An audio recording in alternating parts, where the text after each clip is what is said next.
Go. Where are we going? We're going. We're They can hear you. You realize that you gotta mute yeah. yourself. That's the Now whole you're point. now we're live now. That's the Now whole everybody point. yeah. Yeah, That- it's more fun that way. It is. Can we do It's the whole show like this? we could and like periodically just kind of do this and then just do that and people are I like kind of I like this like this. We don't have to, It's like they're watching behind the scenes or something. yeah, like when we're in this relocation program, you can't see us, but you can hear us. yeah I even exactly. open my So voice when- so I don't sound the same. Yeah. See, there you go. See what this team's doing to us? It's driving us fucking insane. For real. Seriously. Oh, there we go again. Oh, there we go again. Say, hey, Hi. all right, we're live now. We're live. We're just fucking being silly backstage, and we just decided to come up and start the show this way. Y'all already know what time it is. I appreciate everyone tapping in and rocking with us on this Wednesday night. Welcome to the Red Connection. We got a very interesting show for you guys today, to say the least. As you guys see the title of the show on the thumbnail, we're gonna go ahead and get into some shit. So without any further ado, let's go ahead and kick this thing off, y'all. Here we go.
What?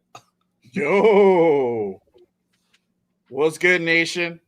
Welcome to the Raider Connection. I'm your host. I'm Jay Raider, alongside with my guy LB Raider 10. What up, everybody? And we had Jeff, but I think he just went to go take a piss or some shit. So, either way, there he is. There he is. I thought he went to the pisser, bro. I thought you went to the pisser, bro. Oh, Nah. man. When I got a new coffee. There you go. All right. Well, if you guys haven't done so already, make sure you guys hit the like and subscribe button on all the channels. Appreciate you guys pulling up and tapping in on this Wednesday night. Really quick before we go ahead and start really getting into it, let's go ahead. We're gonna go ahead and acknowledge chat because chat lives do matter. And you might ask, where's the fourth member to the tribe? I don't know. Where is the fourth member, Jeff? Is that the movies?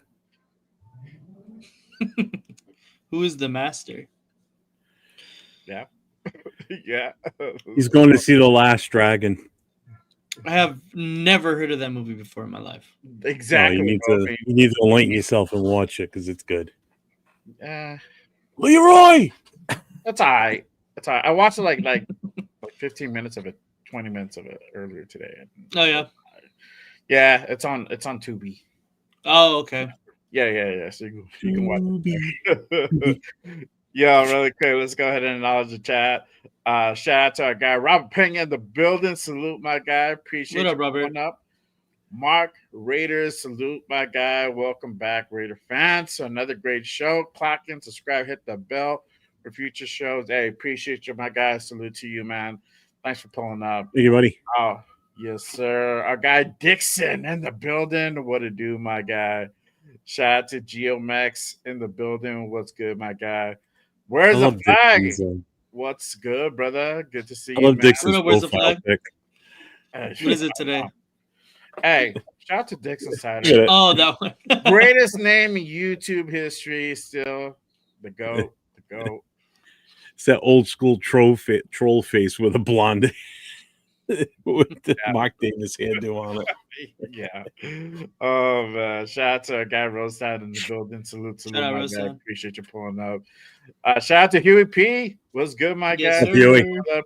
Appreciate pulling up. JP right in the building. Oh, JP already with the Raiders. I don't give a damn if we're 2-15. I'm still gonna play that shit. Still gonna yell Raiders, motherfucking all day till the day I die. Shout out to our guy JP Ritter. Raiders quickly becoming one of my favorite live streams. Thanks for the great content. Hey man, thank you for pulling up. Thank you. Appreciate and that. supporting us, man, and rocking with us on yeah. this Wednesday. Let's see here. Am I missing anybody else? John Leon in the building. Salute to John. Appreciate you tapping in, my guy. Salute. Our guy 805 in the building. What's good, my guy? Hey, great show yesterday. Man, that's fire, brother. Appreciate you pulling up and always rocking with us. Joel in the building. Y'all trading Max or what? We need him in Dallas, please and thank you. What are you offering? I'm Make me a sorry, good my offer. guy, to be the bearer of bad news, but it don't look like it's gonna happen, my guy. It's not gonna happen, my guy. I apologize. Never say never. I'm heartbroken. No, it's not. We're going to get into that part. We're getting into that pack. Shout out to Big Leg in the building. Salute. Wilson on the trade block. Don't play with my emotions, man. Don't play with my emotions. Salute. Let's see here. And then shout out to our guy, Raider Ryan, in the building. Salute, brother. Appreciate you pulling up and tapping in. What's up, Ryan? Yes, sir. Cat Daddy in the building as well. What up, Cat Daddy? Appreciate you pulling up. What's up, Cat Daddy? All right. So let's go ahead and get into it, y'all. Let's go ahead and just break it down. Basically, mid-season review. And so we've already gone through 7 games this season, right? And Raiders, really nothing much to show for. 2-5 with 3 blowout games. And I think we're all on that page. We're all on that same wavelength mentally. It's like, what the fuck went wrong with this season? Let's talk about it. Let's go ahead and get into it. I'm going to start with Jeff to my right. What do you think went wrong? Yes, what do you think went wrong with this season? Where the fuck do you start with what went wrong? Really? I got 3 words for this season. Whatever you want. I got 3 words for this season. We still suck. They're worse than last year. You know what kills me though is everybody had such great hope.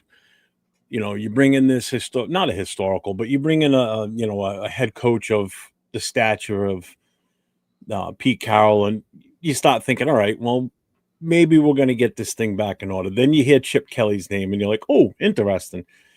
And then Patrick Graham stays, which you think, oh, that's going to be a good thing for the defense because the guys that are still going to be here are going to be used to him. It's going to be an easy transition. Fine, let's go with that. Then you don't really make any good moves in free agency. Or I'm sorry, I take that back. You don't address the major need, which is offensive line. So you skip over that. So now you got a piecemeal offensive line that you've been dealing with all season. You can't get your running game going, and it's not from the lack of the running back, because the running back's a great kid. He's a great runner. We just can't do anything. Then you got a quarterback that you bring in that some people, and I said this last week, if you go back and watch some other people's shows from the beginning of the season after the Patriots game, you would think that we had Joe Montana on the team. Everybody's like, oh, we got our quarterback. We're good. We just beat the Patriots. Blah, blah, blah. Well, Really? fast forward to now, everybody wants him out of the game. They want Pickett, and then Pickett comes in Sunday, first play, drops the ball. So it's like all these things that you were hoping were going to be fixed going into the season didn't get addressed properly. We used the second round pick on a guy that's barely even been on the field throughout the season, doesn't get any chances to even catch the ball out there. We're not barely even throwing to him. Then you got the guy that you think is going to be a top wide receiver, can't get open unless it's a deep route and he's breaking off and, going full bore down the field. Can't out-muscle anybody, but yet your quarterback still insists on throwing to him in double coverage. Same thing with Jakobi. So nothing's going right on the offensive side, and you would have thought with Chip Kelly and the firepower that we were going to have, we were going to be great. Brock Bowers goes down week 1, hasn't been the same since, been out of a few games. So you lose your main number, that's your number 1. You lose him, that hurts. Then you go to defense, and some games your corners look good, some games they suck. Some games the safeties look good, sometimes they suck. The only thing that's been a steady thing throughout the season has been some of our linebackers, and obviously Max. Max is still Max no matter what. Kuntz he ain't going to be back. Nowhere. Now, that 1 year show me deal, he ain't shown shit. So it's like everything that possibly, this was Murphy's Law 100%. Everything that could go wrong has gone wrong this season. So it's just crazy. Yeah. It's just What about you, Nate? What do you think went wrong with this season? Honestly, to me, it's pride, and that's along everybody's. It's everything, because I truly believe that the moves they made in the offseason and in the draft, and they truly believe that those pieces and that it wouldn't be this bad, basically. That everyone would either develop if they were a rookie, or Geno wouldn't regress to being freaking New York Jets Geno, and that the offensive line would still hold up because the offensive line did decent last season at the end of the year. So they figured, okay, let's just try to tweak some things, and let's I don't know. But to me, it's pride, because the reason, or the fact that we're doing so bad and we just deny and don't want to make any kind of changes anywhere, either, wherever, pick your poison, really. You can make a change somewhere and, it would probably be better, but no one wants to make a change anywhere.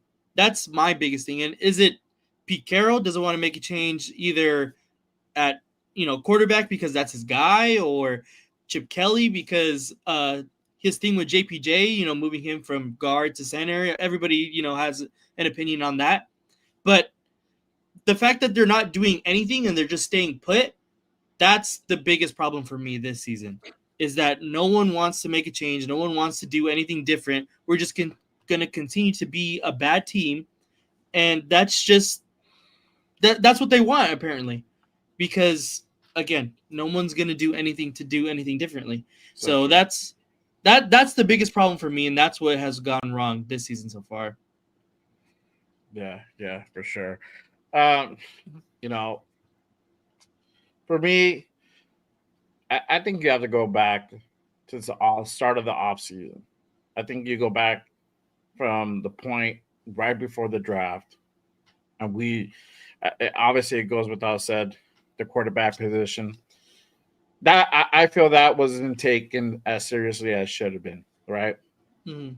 And we went out and decided to go ahead and get another journeyman quarterback, another Band-Aid, right?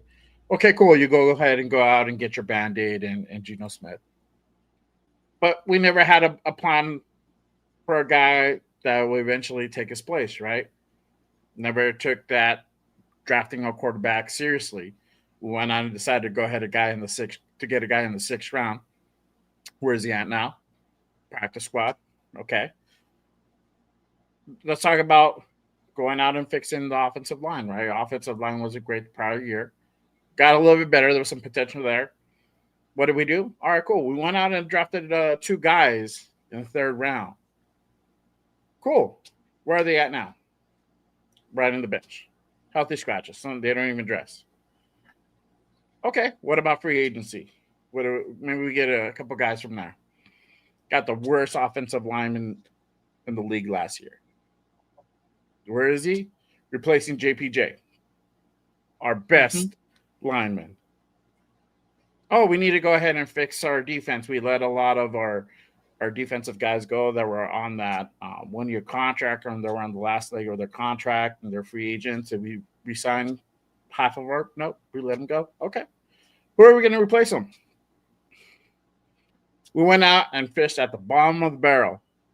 We decided to go to, what is it? Not even Marshall's. We went to Ross. Did some bargain shopping. And what did that get us? Not a whole lot, as we just saw on Sunday.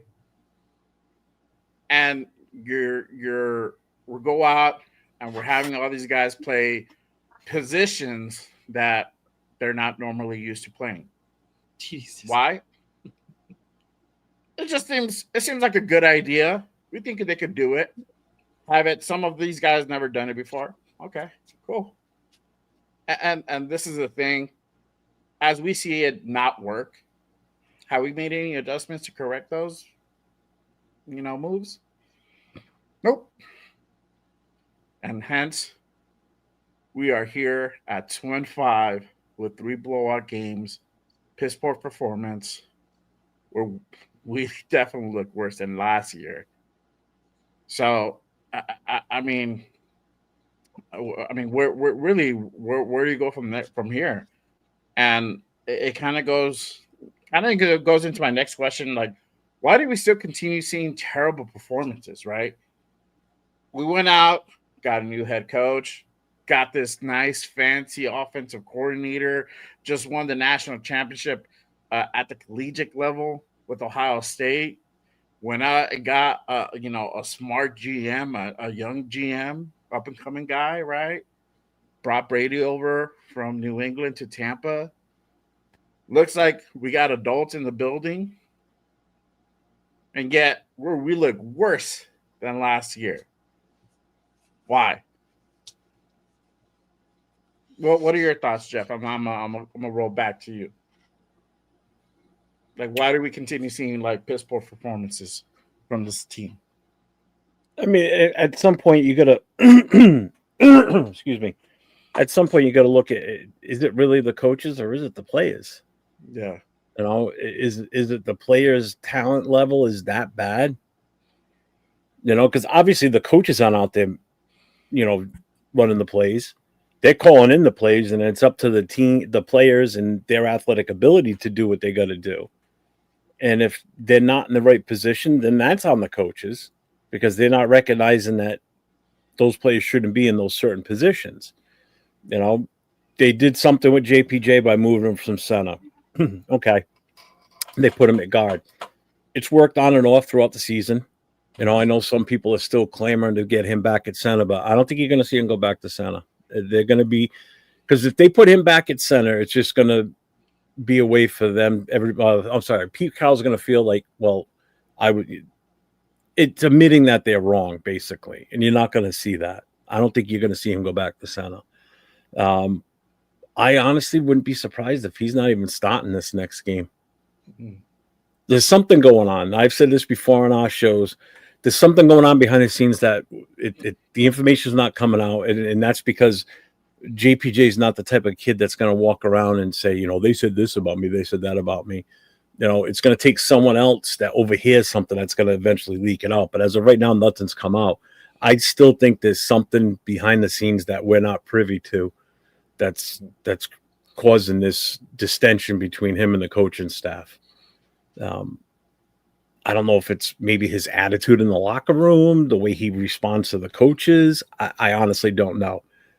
You know, I think the big thing for fans though is we're at a stage in technology and everything. Everybody wants everything now. So you can get everything now for the most part. You know, Right. and when it comes to your favorite team and when they stop playing the games, you want to see immediate return on your investment as a fan for the team to do good. And it just doesn't work that way. Yeah, we have to trust the process and everything.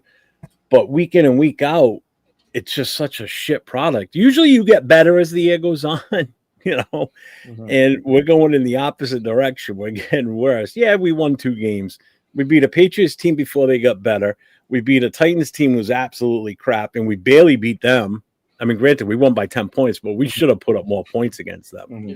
You know, and like you said, we had 3 blowouts. 3 blowouts. This one this past weekend was by far the worst game. This might have been one of the worst games I think I've seen as a Raider fan. Yeah. This was bad. That was It bad. was this is the one that really kind of That one hurt. stamp on that puts a stamp Mhm. on, I think, everything up to this point in the season for sure. I'm gonna address this real quick for Mister. I'm not gonna go ahead. I'm gonna go to the movies. Pretty active in the chat, my guy. If you want to say something, maybe you should have came on. Jay backtracking now. He was all happy about Patton Stokes. I mean, look, our fucking linebacker room was fucking looking pretty fucking slim, bro. And Stokes was Stokes, bro. I never even said it. I was just like, all right, cool. We got Stokes, bro. I ain't to backtrack about nothing, my guy. If you feel like I am, why don't you come on and tell me different? You got the link. Hey, and just for the record, anybody bitching about Jack not getting put on the show last night, that's chapter presidents for the Black Hole. Jack's not a Black Hole. I don't even think he's a Black Hole member right now. So no, it's not an open show. So just move on from there. Yeah. Nate, or what do you think we continue to still see terrible performances? It's hard to say because, well, first off, our team constructed wasn't really had the most talent, to be fair. Like, looking from last season, we obviously only won 4 games. So the fact that we came in with a lot higher, me included, I was probably one of the biggest ones. The as high as expectations as we did have coming into this season, that seems a little delusional looking back on it now. And the fact that we didn't really, address big time needs, and I feel like we kind of lost some people as well. Um, it but also on top of that, it does take some time, especially with new coaching staff. My thought is that it's possible that all of the guys that we had on our roster didn't fit exactly what, mainly because I see mostly offensively, because that's where we've had the most struggles so far. I feel like a lot of the guys just doesn't fit what Chip Kelly wants to do. Um, and maybe that's what it is. That's why they've switched around the offensive line so much, and that's why they've been so set on JPJ not playing center and only playing guard. And no, these are our guys. We want them to play this way because they felt that this was it. And Geno Smith you know, not taking any blame because that's their guy as well. So I don't know. It's a whole bunch of stuff is the reason why we continue to see terrible performances. But Right. like, looking back on it, I think that our expectations might have been too high. So it might have been a little bit on us as well. Because like I said, we only won 4 games last year. Like, Yeah. how did we expect to make a huge jump in wins and roster construction with 1 first round pick and a couple of later, like, 3rd, 4th round picks? That it doesn't really work like that unless you hit on every single pick, on every single free agency signing. So the fact that we expected so much out of this team just because we have uh, a stable mind and someone that has been proven in Pete Carroll, I feel like it's kind of on us again, me included, because I am I'm probably the biggest one. Go look back at my AFC West prediction. You are gonna cry laughing. That shit is hilarious. But that's where really what I think it is. I think we just need to be a little bit more patient. The problem is we only have Pete Carroll for 3 years. We only have Geno Smith for 3 more years. Like the point was to start winning now, and the fact that we are not only not winning but losing at the rate we are, on top of losing by how much we are, that's mind-blowing, because that's not what's supposed to happen. We're supposed to progress throughout the season, get better, and it feels like we've regressed every single week. We have multiple problems, multiple different problems, and things need to start to get tightened up, or everybody across the board is going to start being on the extreme hot seat, because I know people already in Raider Nation want, heads on platters. So something needs to be done. Again, we continue to ask for change. Nothing's going to happen. So I feel like it's a combination of everything, really. Oh man, yeah. Shout out to like I did most. 2 games behind playoff. We gonna make Super Bowl. AOC MVP incoming. My God. Oh Jesus Christ, that's fucking. What's up, Sacktown? What's up, Accelerator? Yeah, before I go into my take on that, really quick, get the chili. He says everyone needs to stop panicking. Just trust the process. Give the staff time to sculpt the team they have in mind. The most stability we've had was Gruden, and his team was starting to look good at the end. So I'm gonna say this, brother. I think the whole trusting the process stuff. We've been there, done that, heard that, and all this season we're getting sold by Pete, and I say sold because it's fact. That's what it is. This team is not indicative of a team that's on the path to get better. It's not. We've regressed. If it was a 2-5, if we were 2-5, but all these games were close or they were lost within a respectable score, not 31-0. The nation would feel differently if the expectation that was given from the get-go, saying, hey, this is going to be a process where we're going to go ahead and bring in talent. It might happen. We'll try to make it happen within a season, but it might be a 2-season type of thing. Either way, we're going to get back to be competitive, yada yada yada. If that was the message from the get-go, the nation would feel differently. They would. I mean, tell me if I'm wrong. Let me ask Jeff, because Jeff has been one of the biggest outspoken proponents of this. So if you would have heard from the get-go, like, hey, if Pete would have came out saying, hey, this is going to be, we're going to try to bring in talent.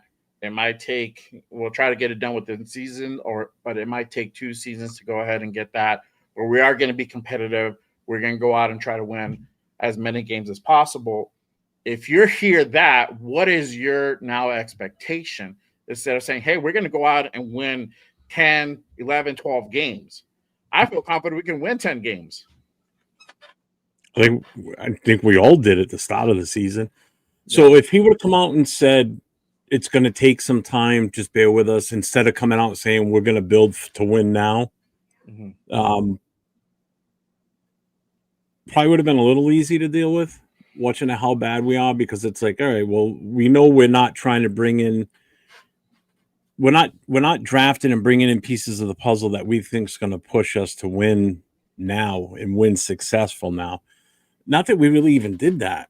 I mean, did we really bring in players that can actually help us win this season? I don't think so. We didn't address the wide receiver issue, not in free agency anyway. We didn't address what we should have addressed to say that, hey, we're committed to winning now and put a team together in the process, but still try and win now. We didn't do anything as far as trying to bring in a better piece to the puzzle to play opposite side of Max, so he's not getting doubled and tripled. You know, so it makes it a little bit easier on him. So you'll have more of an impact. You know, I hate to say it, but losing Wilkins did hurt. I mean, that was a big factor. You know, between his injury, him not wanting to do what they were asking him to do, and then the other shit going on with him. Losing him hurt. If we would have had him, front defensive line would have been a little different because now you'd have him and Butler up front. Would we have made the trade for Booker? Probably not. Mhm. You know, so things would be a little bit different in that aspect. Offensive line, we didn't do shit. I mean, the fact that Parham was still your starter and didn't get cut, that blows my mind. So that just tells me right there that we didn't do enough to bring in somebody that could be to help anchor that left side along with Miller. You know, Miller getting hurt, that's one thing. I mean, that's just a freak thing that happens. There's nothing you can do about injuries. Injuries are injuries. You know, but yeah, it would have been a little easier to deal with, I think. Would have been more understanding. Yeah. But when they come out and say, hey, you know, we're going to build to win now, and that's the narrative they're pushing, well, I hope they're backing off of it now because I don't see us winning another game this season. I'm sorry. He's still not. I haven't heard that presser from like what is it, Monday or Tuesday? From I think it was from Monday. Yeah, he was still on that. We're gonna make the adjustments and we're gonna try to What keep adjustments? trying to What are they win. going to put into adjust? That's what I don't understand. I know. What they need to adjust is Alex the Scott offensive again? line. The only way you're adjusting that offensive line is putting the two rookies in. Everybody else you got on the team already on that roster for the offensive line is they're no better than what's out there. Yeah. Even the rookies. I mean, the rookies could spark something. Who knows? You won't know until you get them in there. Yeah, and going kind of just trying to answer that point that he had about Gruden. But the thing with Gruden, like you didn't see us really starting to improve until that third year. That third year, that 2nd and third year were the years that you were seeing improvement. So, like off the bat, like you can get it done in the first year, but you got to have a lot of the pieces, or at least half of your pieces, already in place, and then you're drafting and getting through free agency your other pieces. And this is why Liam Cohen was able to go into Jacksonville and have that amount of success, where he's what 4-2 now, because he already had Trevor Lawrence. They went out and got a couple of guys. They start fucking winning. And that's the thing with Liam Cohen is he already had that great offensive mind. He just needed this guy. And this is the thing also why we were having this issue again, because we're having trouble bringing in, top coaches to this organization without their number one piece that will attract a coach is having a quarterback. We didn't have a quarterback, and we did not have a plan for a quarterback. And that's the thing. The plan for having a quarterback is essential, because I'm pretty sure they asked, what's your plan for quarterback? Right. Well, we don't have a plan. We're gonna let the GM or that's where you come in. You make that decision. It should have been like, we're going to go after a quarterback. We're going to go ahead and that's one of the reasons why we didn't get Kingsbury either. Yeah, we had no quarterback plan. Mm-hmm. Yeah. What good is he if you don't have a quarterback for him to coach? Exactly. And that's his whole forte. I mean, pretty sure Telesco told him, well, we're not ready for that. We don't have the infrastructure for that. Whatever his message he said from that interview, I'm pretty sure it was something similar along those lines. Like, hey, we're not at that point. Then he's like, the fuck am I gonna do here? Like, I'm just gonna waste my years. Like, cool, you guys will pay me, that's great, but I also want to win. So and Commanders came and called, and they already had like, hey, we got the number one pick. We're going after Daniels and nothing else. You'll build from there. Great. Yeah. That's why he's there. And that's the single common denominator why we haven't gotten any a young talented coach in here, right? That really is attributed to that. Why are we still continuing to see terrible performance? Obviously, it's because we don't make the necessary changes to improve. That's the bottom line. And we were talking about it backstage is like that perception versus reality. P has a certain perception. He's going to continue until he decides to come back to reality, he's going to continue living in his perception world. We're not going to see any real changes. I doubt anything really happens the next 2 weeks where, we'll come out looking like a different team, for that Jaguar game on November 2nd. I really, really, really doubt that. Let's see here. I'm going to ask you guys this question. I asked Jeff on Sunday, does the left hand know what the right is doing? And I don't know if you know what I mean by that, Nate. Do you know what I mean? Do you know what that means? Elaborate. So for everybody in the chat. For everybody in the chat. I know. Okay, you know what I mean. So basically, for what it means is that we're having a lot of miscommunication. Looks like it's pretty evident that not everybody is on the same mental wavelength on what direction or a direction this team needs to go in. And so it raises a question, who the fuck is in charge in that building? Is it Pete? Is it Spike Tech? Is it Chip? Who? Nate, I'll start with you this time. Who do you think there's an obvious problem with what's going on in that front office and just kind of having that vision of what they want for this team in the future, for the immediate future and the not so far future? Yes, definitely, 1,000%. Because I think that Spytek's vision for the future is completely different than what Pete Carroll's vision for the future is. I think the moves roster wise say that. To me, what is happening is they are trying to compete as well as trying to build for the future at the same time. And that never works for teams that has ever tried to do that. That I don't know of any one team that's ever tried to do that across all sports leagues that's trying to compete now and build for the future while they're not really competitive at all.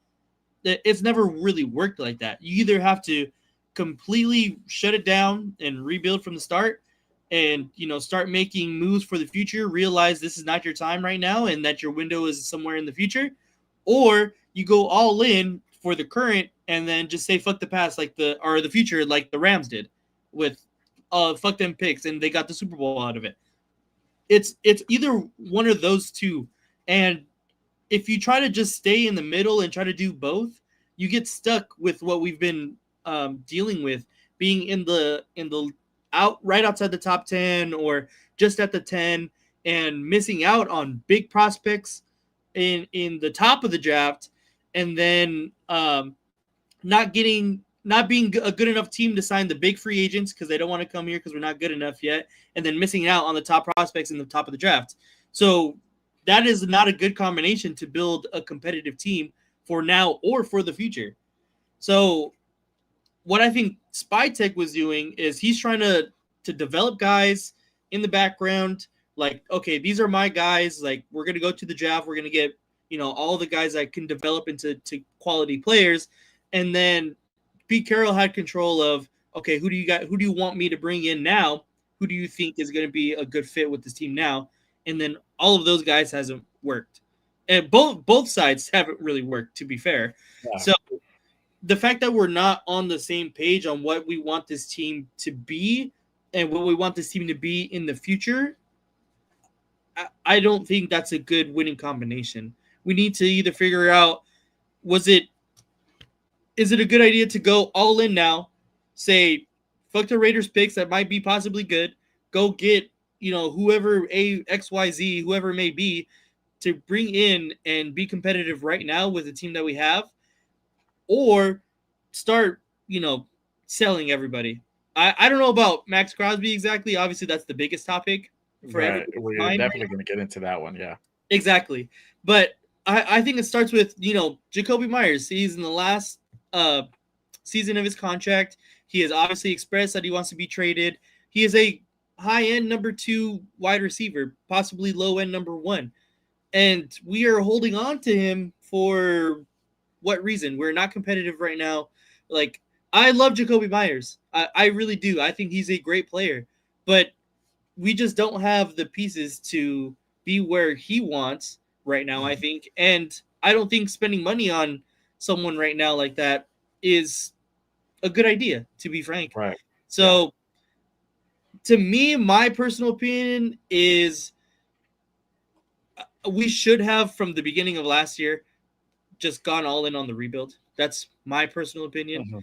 Um, obviously, I drank all the Kool-Aid with Pete Carroll. I love Pete Carroll, UC, USC, fucking behind me. Of course, I was going to drink it. I knew it. I knew it. But what the Pete Carroll hiring said was that we are going to be winning right now. We're going to try to win right now. And that's what the 3 years said on his contract. That's what the trade for Geno Smith said. That's what bringing in Chip Kelly said, that we're going to try to win right now, and it just hasn't happened. So no, the left hand does not know what the right is doing. Yeah, for sure. Really quick, shout out to my guy LS with a $5 special. He says nobody knows who's in charge. They all individually believe they are in charge, and that's the problem. They're trying to walk and run at the same time. Facts plus tax. Shout out to my guy LS. Appreciate you on the $5 special. You're 100% right, bro. There looks like there's no leadership. There's too many chiefs in the building. Nobody can make a decision that kind of falls on in one singular vision. What about you, Jeff? What do you think? Does the left hand know what the right is doing? Or do you think it's just too much? No. Too many guys trying to be in charge, or lack of? I think it's too many people trying to be in charge. I think it might also be some of the players not buying into the whole system or the whole, creating this culture or whatever too. I think that might have a lot to do with it too. Some players just might not be on board, which is why you're seeing players like Jakobi asking for what he's asking for, and players like who we've shipped out already, who we've cut, Pratt being one of them, the benching of JPJ, certain things that have happened this season already, the Wilkins thing, there's been some signs that it's kind of like, it ain't all peace and love once they walk into that locker room. Oh yeah. I think the other thing that hurts too is you have no leadership out there on the field for players. You got Max on the defense. Who on the offense is who's your guy? It sure hell ain't Geno, because Geno doesn't act like he's the leader out there. Mm-hmm. So that has a lot to do with this too. So that affects everything down the line too. So it's not, like I've said earlier, it's not just the coaches too. The players have a lot to do with this. Like you look at some of these good teams right now, and their players are dialed in. They're believing in what's going on. Mm-hmm. And it's just, look at Chicago. Look at how they've changed since last year. How bringing in a guy like that, they made the moves needed. They beefed up their offensive line, because that was horrible last year. And look at the difference with that. You got a different head coach in there now. There's so many teams that you see them have such early success. And like, why can't we do that with an extremely veteran coach? Not just, been a head coach for a couple of years. We're talking about a guy that's been here for a long time. That's been a coach for a long time. Yeah. How is it somebody that's a brand spanking new head coach can turn a team around? Or one that's only been a head coach maybe once before, got another shot and turns a certain team around. I mean, Washington's a perfect example. Yeah. They're having a rough time right now because of injuries and shit, but they're still not that bad of a team either. So no, I don't think that. I think this internal communication is lost. Definitely. Yeah. And Chip's still sitting up in the booth. His ass needs to be down on the field. Yeah, 100%. 100%. No more ringing the bat phone to talk to your quarterback who sucks. Yeah. And it would piss somebody off in the chat, whoever that Tracy Tucker was or whatever. She thought we were all so fucking negative. We're not negative. It's the facts. Some people just don't know when to take the fan hat off and just look at things from a football aspect. we're not a good team.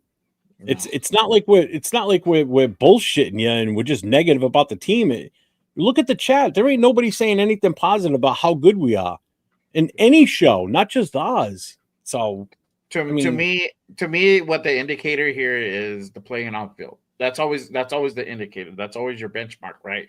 31-0 is a big red fucking flag. You can't even muster up a field goal against the fucking Chiefs, which historically we've been able to at least be somewhat competitive with these guys. They ran whatever they want. They did whatever the fuck they wanted on Sunday on that field. Mahomes was so confident he took the whole fourth quarter off. Like, like it was just that type of game. It had to take them to really put these things in perspective. I mean, you would think like, okay, us getting a belt to ass from the Colts would do it. It was the Chiefs, man. And it sucks. It's even worse because it's a bitter rival. It's a heated division rival, right? And they just did whatever the fuck they wanted. And that's a big red flag for me. Jay, let me ask for everybody. Yeah. Let me ask you this. When you put your son in his playpen, right, with all his toys and everything, what's he do? He just picks them up, tosses them, moves them around. Yeah. Picture Andy Reid sitting there with a diaper on, playing with his toys, and the toys are little Raider figurines. That's what it was like. He was just picking them up, moving them around, throwing them around. He just toyed with us the whole game. They toyed with us. It's plain and simple. There's no other way to put it. We crossed the 50-yard line once, 3 first. Just look at the stats of this game alone. Should tell you everything about our season in one game. Yes. That you can't even do that. And normally a rival game like that, which we all think's a rival, but our head coach doesn't, you tend to have a little bit better of a game when you play against a rival. But, I mean, the inability to do anything on offense whatsoever, and then just to lay down and play dead on defense, just the total yards alone. For what we had in total yards, Casey did twice on 2 different scoring drives. We had 92 yards total offense or something like that. They had a 95-yard and a 96-yard or 97-yard drive. 2 drives were more than our one drive was more than our total yardage for the whole fucking game. That I would have been happy if we would have gotten a field goal, to be honest with you, because we wouldn't have gotten shut out. Yeah. Would have been that we at least moved the ball. At least moved the ball. I think we crossed the 50 just once. Just once. That's it. That and that's the thing. With the Commanders, we went up against Mariota, right? And it was the backup, and we're notorious for making backups look great, right? We went up against Danny Dimes. They tore us apart, right?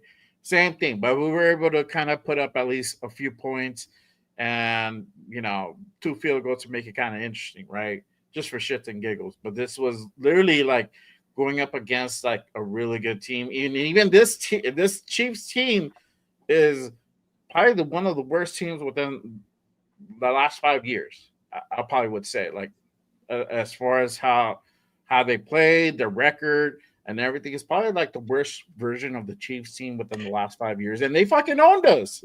Mm-hmm. I'm laughing at Let's keep it a question in here, and I'm laughing at it because I already know what answer I would give for it. Go ahead. Arnie's question is, can you name one positive stat in last Sunday's game? Yeah, Gino didn't throw an interception. That's about it. That's it. And AJ Cole had a good game. That's a silver lining. That's a silver lining. That's definitely a positive stat. That's the only one I can think of. That and AJ Cole, our best player on the field, got out there 6 times. The punter. Yeah. Facts. Let's see here. I'm gonna take a couple comments from the chat real quick. Again, appreciate you guys pulling up and tapping in. If you guys haven't done so already, make sure you guys hit the like and subscribe button on all the channels. My guy, Raider Jeff, 41 Raider Jeff, and then my guy Nate, LB Raider 10. Make sure you guys go ahead and give them a subscribe. Great content. They got their show tomorrow, Raiders Coast to Coast. So make sure you guys go ahead and hit the notification on their channel, and then as of course, my next show will be Good Morning Raiders. Make sure you guys go ahead and pull up. I got Raider Primos pulling up on Saturday. It's going to be a good one. So make sure you guys go ahead and hit that subscribe button for sure. And make sure you guys get over to Nate's channel tonight and watch the rest of the show on his channel. And tomorrow night when you watch us, watch on his channel. Yeah. Hold on, I got his name. Okay, cool. Yeah, make sure you guys go ahead and hit that subscribe button. If you want to put down your link for your channel, Nate, go ahead and put that on the chat. Gotcha. For sure. Let's see here. Mike, shout out to EC Everett. Geno Smith got a higher PFF rating than Mahomes. Dog, I know. I'm like, what the fuck? And it's just because Gino didn't do shit. That was really the whole reason, bro. That's why I don't fuck with PFF. I'm not a PFF guy, no, for sure. There you go. See, Carlson's hamstrings got a nice raise. They did, bro. They did. Yeah, that's for sure. Yeah, we also shut out the Chiefs in the fourth quarter. Yeah, that's kind of what happens when you put your third string out there, for sure. Yeah. See, I put a poll up on my channel. I'm gonna pull it down in like 5 more minutes. Okay. Let them know the poll. What's the poll? It's how many games are we gonna win the rest of the season? The options are 0, 1, 2, or plus 3 plus. 3 plus. Okay. There you go. I'd say 3. Let's say 3. I think we get back to 4. I put a poll up too on mine. Which team was worse, 2024 or 2025? 92% say it's this year's team. Wow. There you go. If you guys haven't voted already, make sure you guys go over to the channel. Go ahead and cast your vote before you go on over to Nate. Shout out to Pred. Bro, we even did better with Minshew / O'Connell and AP. We look more competitive. That's for sure. We did. We look more competitive. Oh man. Let's see here. Shout out to my guy Rebel. He said Pete Carroll downplayed it and said it wasn't a big game. And facts, and that's why we got fucking creamed by 31-0 for sure. For sure. I'm gonna go ahead and move on to probably this next topic, and y'all, we were just talking about them. Does Geno sit from now on? He's still on pace to hit. It's not a record setting because we found out who did. Jameis Winston was the one who got 30, but still 25 interceptions for the season.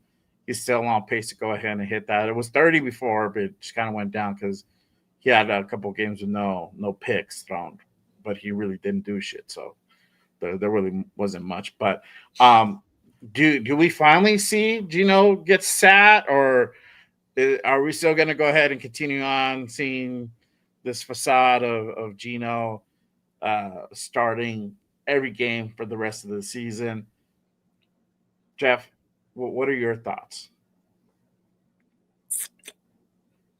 I don't think you're going to see him I don't think he's not going to get benched. I don't think so, unfortunately. It sucks. But I think the fact that he didn't throw an interception this past week gave him at least one more week. One more game before it might come down to that. But right now, I don't see him getting benched. He's still the best option on this roster right now to get a win, in all honesty. You look at what we're going to replace him with. Look at Pickett again. First chance he gets out there, he fumbles the ball. And again, I've talked about that. It could be a simple thing that just doesn't get a lot of time with the first team offensive line. So there's a little disconnect between him and the center. I get that part. But he was fine after that. But as far as experience and Geno's the better option, believe it or not, right now. But I mean, to spark something, yeah, it'd be great. Bench his ass and stop Pickett. I know you're not gonna like this. I know everybody's gonna give me shit, but AOC's gonna come back from injury. Throw him out there, give him a shot too. What the fuck you got to lose? Can't get any worse than what we are already. I mean, we got to do something. Something's got to break. Something's got to happen. Mm-hmm. What about you, Nate? What do you think? Do you think Geno sits or from now on, or Is it still going to be the Geno show? Yeah, I think Geno Smith, he stays as a quarterback one.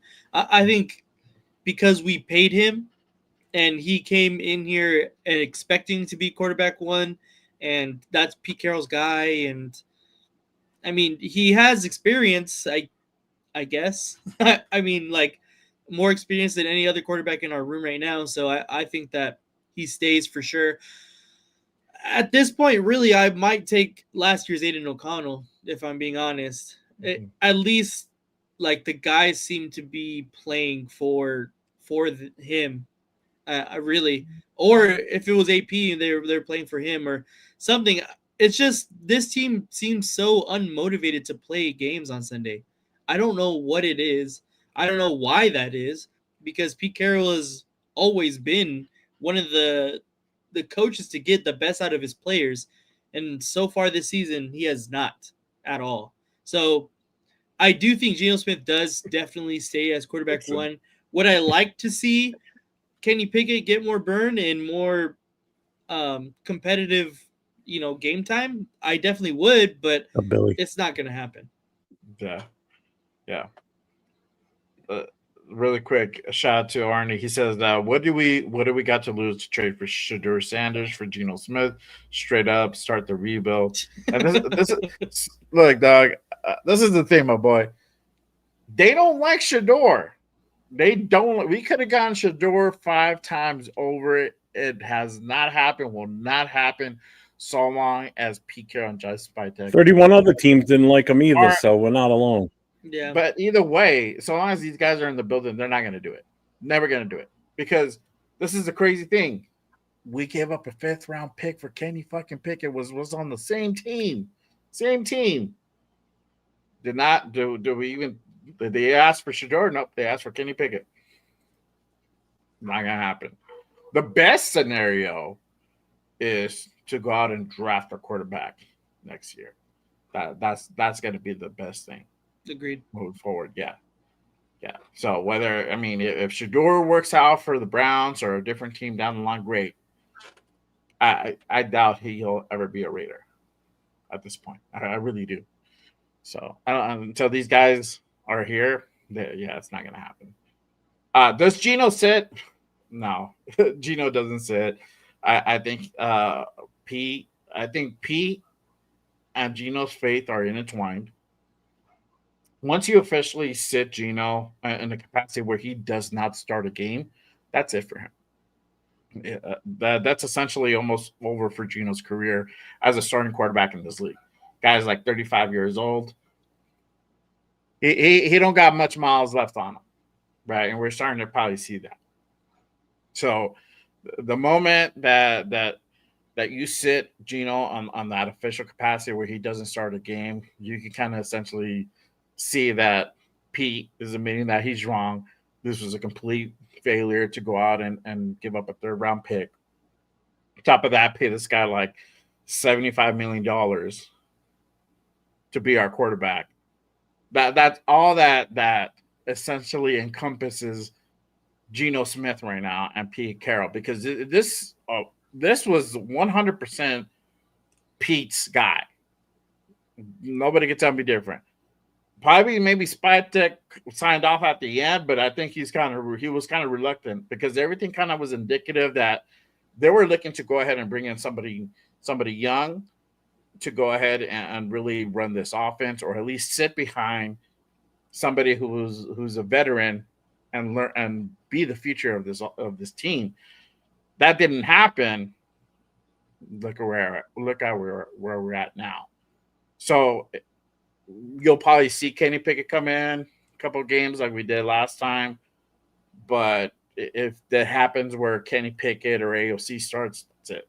It's a wrap. It's a wrap. That's essentially where you're calling it here. Kind of moving towards that direction. I want to add and kind of sticking on that P topic. I want to ask this question, and again, we were talking about it backstage. Pete's perception versus reality. I think we've all talked about it. We're all seen in these pressers. especially those right after the game pressers. It's been a lot of the head scratching, like what the fuck are you talking about? What game are you watching? Type shit. We've seen Pete repeatedly defend Geno Smith when he's had an ass backward of a game. Ass backward. There's no other way to put it. A terrible game. We played terrible, and it always seems to surprise Pete about how bad we performed, how bad we lost. I don't know. So, and that's what we're kind of talking about is like, what world is Pete living? It has the best years really past the Pete at this point. Is he really kind of trapped in a little time loop of 2015 that he can't really get out of? Like, what's going on over there? Because it's just being really stuck in his ways and not wanting to go ahead and make changes and if something, it's not about like trying certain things. That's not the problem here. But if it doesn't work, you got to change them. And he's so reluctant to do that. It's, again, Pete's perception versus reality. Jeff, I'm a go to you. What do you think? Is it what is it with this guy that he just has this perception, man? He's still a work in progress. Gotta have patience with him. I don't know. I honestly don't. I honestly think maybe the game has passed him by. Is it that time? Like, it was a good try, but this isn't working.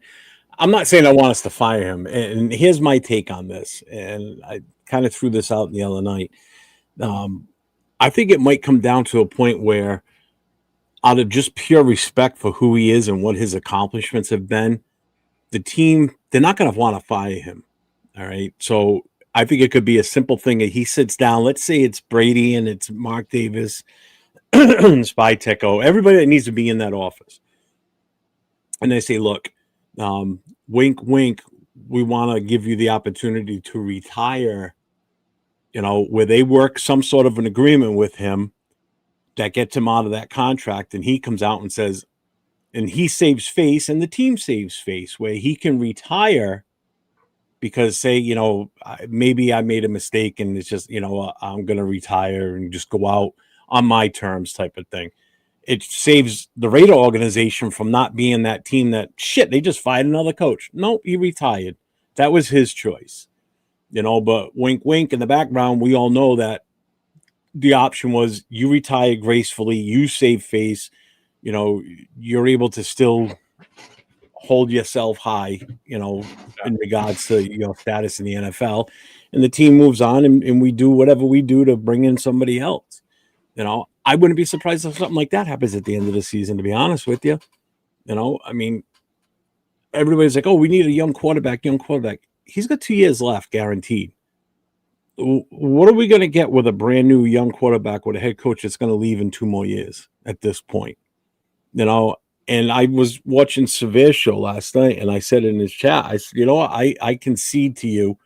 I know him and I had our little differences about Pete coming in and being the coach, and I was all for it, and because he was so negative on the age thing and everything. I said, you know what? I said, the game passed him by, I think. I see it now. I told Severe, I said, you know what? You win. I said, I'm giving you this one. I said, because I was completely wrong.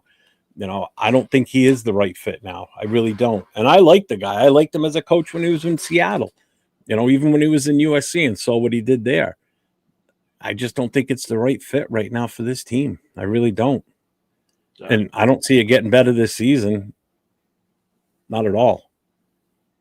No. Which I stopped the poll. I put the poll down. Oh, okay. I'm gonna keep my poll on for the whole show. I think that's a really good question. I can just drop it right now here. It says how many more games we win this season? 0, 47% said 0, 33% said 1, 13 said 2, and 7% said 3+, and that was out of 15 votes. Wow. And I got to go with the 0. I don't think we win another game. I got 1. If we do, it's going to be Cleveland. I think Cleveland That's is the only best one. chance. Yeah, Yeah. Cleveland will be probably the one that we're able to go ahead and seal. Yeah. For sure. What about you, Nate? What do you think? Pete's perception versus reality, is it a real thing? Is it are we just like pulling shit out of our asses here? It's hard to argue because, like you said, every time they come out with a press conference after games or whatever it may be during the week, oh, Geno Smith is going to get better from here. Oh, you got to trust the process. We've been trusting the process for 7-8 weeks now. Geno Smith has been not getting better every week. He's gone worse every single week. And so the fact that he continues to go out here and tell us and try to gaslight us into thinking that, things are going to get better when no changes are going to be made, that it's hard to say, oh, no, he knows what he's doing, because it's obviously not working. I am a huge USC fan. I love Pete Carroll, but it's hard to defend, especially when he's kind of tarnishing his own legacy. If this is his last, year, if he ends up retiring, or if his last contract after these next 2 years, because I don't know if he completely turns around this team in the time that he's allotted with the contract and with everything else going on. Um, it's tough. I don't want to say that the game has passed him up, because I don't think that it's him calling the shots as far as, game planning and stuff like that. Obviously, he has to work in collaboration with the rest of his coaches, but P was brought in to be the how do I say, like to bring everyone together. He wasn't brought in to be, this mastermind of an offensive defensive mind, like, because that's never what he really was.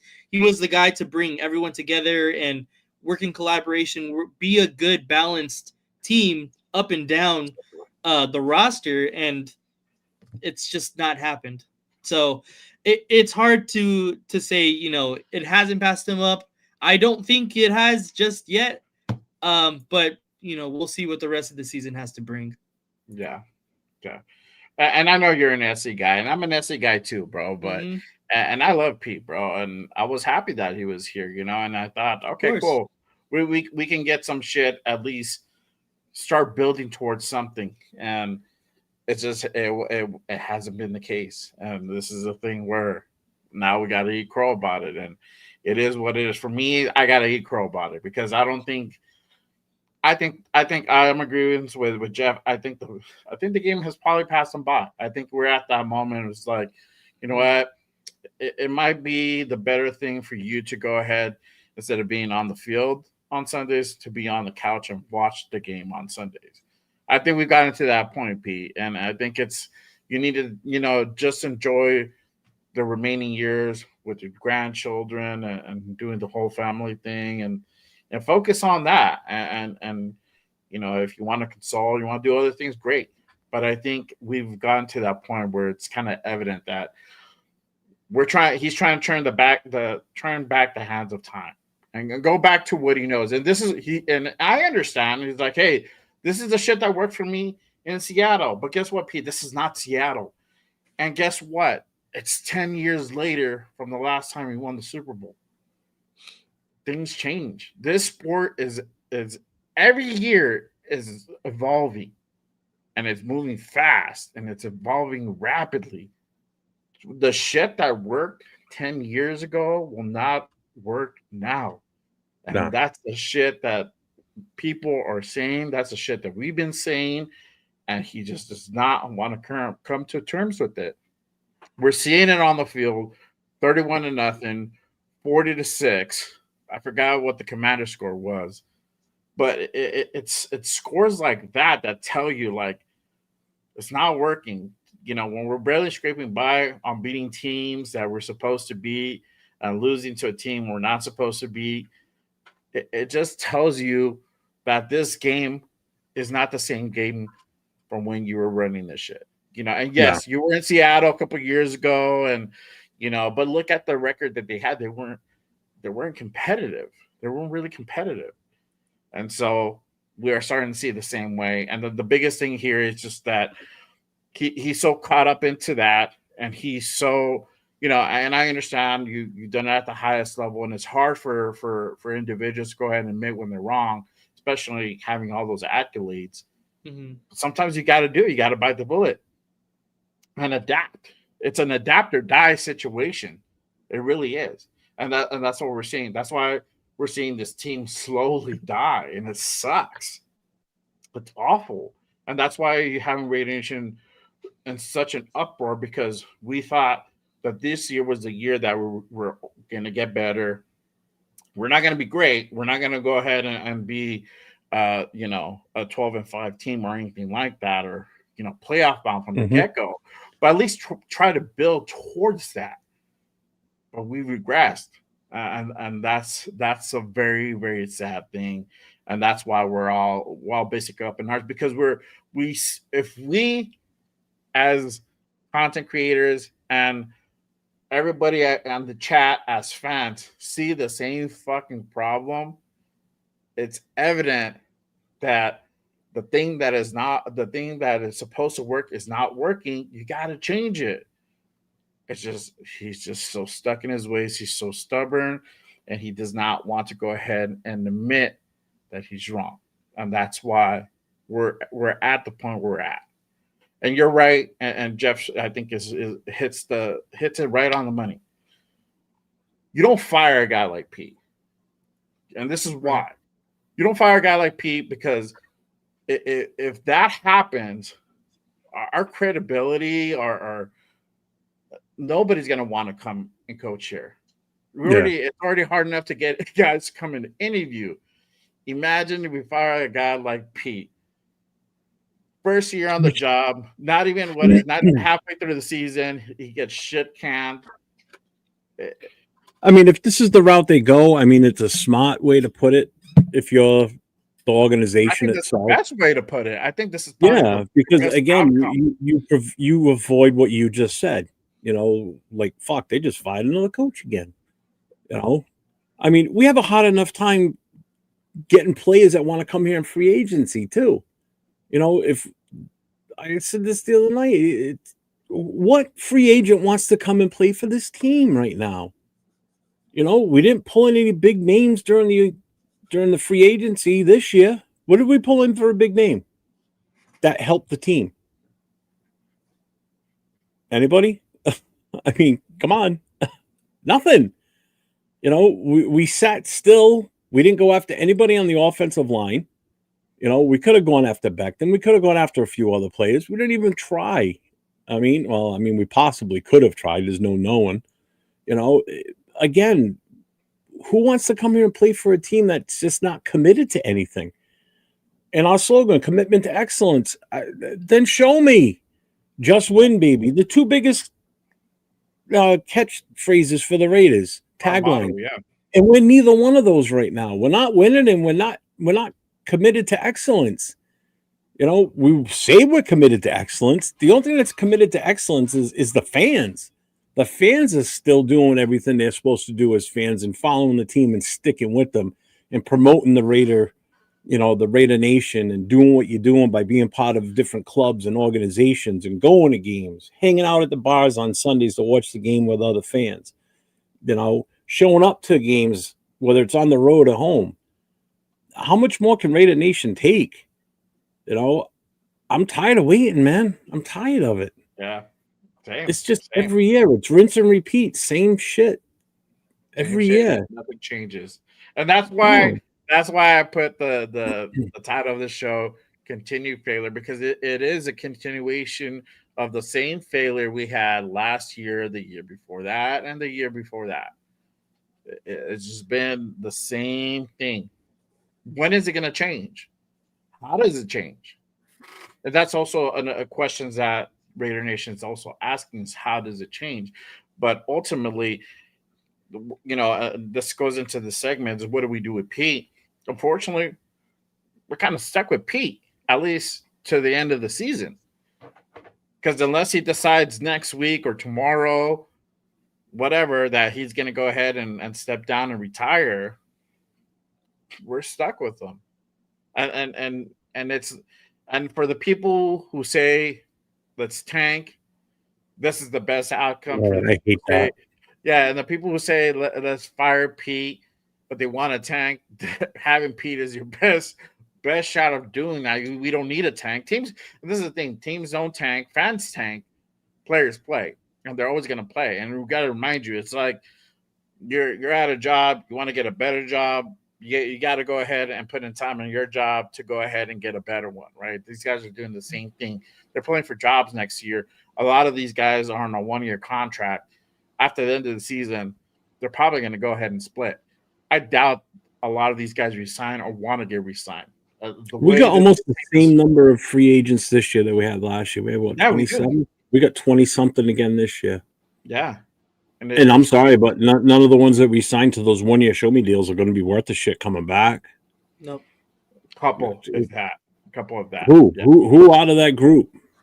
I'll probably stay. I'll probably resign Devin. It depends. I'm sure there's going to be a couple, that played it well enough to keep them here. But Kuntz, absolutely not. I'm sorry. No. Nope, not even close. Yeah, and that's the other thing. It like last year, if we were going to lose games, we had to actually go out and try and lose them because we were a better run team last year. We had better personnel, I think. This year, we're just going to. I said it last year too. The same type of verbiage. This year, we're just going to organically tank because we're just that bad, and maybe we win one more. That's my take. That we win one more, but I doubt it. I think we're going to finish with 2 wins. Yeah. The thing with Pete Carroll too is like I don't know. Could we have possibly seen it like before? Because the Seahawks did the same thing with him. They moved him out of the head coaching position in Seattle to a consulting position in the front office, and then he ended up retiring from that position. Did we just not think that's probably for a reason that they did that? Like, could we have possibly seen this, the writing on the wall and been like, okay, Pete Carroll has been out of the game for a while. He's an older coach. He would be, if we hire him, the oldest head coach in NFL history. Like, could we not have seen that coming? Obviously, Pete Carroll is a big, attractive name. I get that, and I believe in Pete Carroll. I still believe in Pete Carroll, but like I want to. Yeah, if it doesn't work out for his tenure, however long that may be, could it possibly have been prevented with what we've seen in the past? And also, who contacted who first? Did the Raiders contacted Pete Carroll and said, we want you to get out of retirement? Or is it Pete Carroll saying, hey, just to let you know, like, I'm available because I want to get back into coaching? Yeah. It's a big, I don't know, because, again, you go back to what the hire kind of symbolized when we got him. That symbolized that we were going to start winning now. When we had people that were interviewing, like a Ben Johnson, like you mentioned earlier with Chicago, who, if we got Ben Johnson, our expectations would have been much lower, and we would have really been like, okay, this is a rebuilding team. We're not going to be good, but at least we're going to be on the up because we're going to have a stable head coach who's going to be here for a while because he's a first-year head coach, and we're going to build in the draft, and because that's how they did it in Detroit. So he's going to bring in Detroit's kind of mentality on how to build a roster and then, work from there. But instead we go with, okay, we're going to try to win now. We're going to try to compete now because Pete Carroll is so limited on time. So that's, I don't know. It's a whole bunch of, what if, I guess. But our team, our organization hasn't been really the smartest at picking head coaches. That's for sure. No. Yeah. That's for sure. Man, we got a tracker for that. Or quarterbacks either. Yeah. Quarterbacks. Head coaches, quarterbacks, you name it. Yeah, but the way I see this is again, I think we're married with Pete till the end of the season. At that point, they can sit down, reevaluate, And when I mean they, it's Mark, Tom. I don't even know if you. More. It's the thing that you could kind of also put the question on is even do you also marry is John Spytek married to Pete Carroll? So if Pete goes, does he go? So that's a whole other conversation itself. Or do you keep John? The thing goes on, right? So I don't think Spytek's going to go anywhere. That's Tom Brady's guy. That Yeah. Brady won't let that happen. No way. I maybe think Spytek's here for the long haul. I think, Maybe. and I see him as he has talent, and the guy can put some. Now and this is the thing because we don't know. We can say like, well, we haven't fucking the draft was shitty. We didn't draft well. Well, this is the thing. We don't know. We don't know if we drafted well. Outside of Ashton Genty, we don't know what Jack Besh is. We don't know what JJ Pegues is. We don't know what Tonka Hemingway is. We don't know what Darian Porter is. I Like forget those guys are even on the team sometimes. right? Like, The only one that we know that you can kind of even potentially put a label bus on is Dante Thornton. That is the one that hasn't worked out. But outside of Ashton Jesse, those two guys, we haven't seen what the other guys were able to go ahead and produce. And Well, that's the we know what problem. the other guys are. They're not starters. They're not Not starters. right now. They're not. Yeah. I mean, we know that much. You know that much. They're not supposedly based on what their evaluation of them is. They're not good enough to be starters. and that goes back to like this point is that misutilization of player positions and misutilization of players. It's just like you went out and drafted these guys. You got two linemen in the third round. That by drafting in the third round means these guys got some type of like pretty good potential, right? They have some type of talent. They might be a little bit rough, but you got something to work with there, right? But we haven't seen them yet. Same thing with Darian Porter. Like I think he started preseason. They sat him, and we haven't seen him since. And he was out there for Stokes when Stokes was injured. He did well. After that, we haven't seen him. It's always been Caillou over him.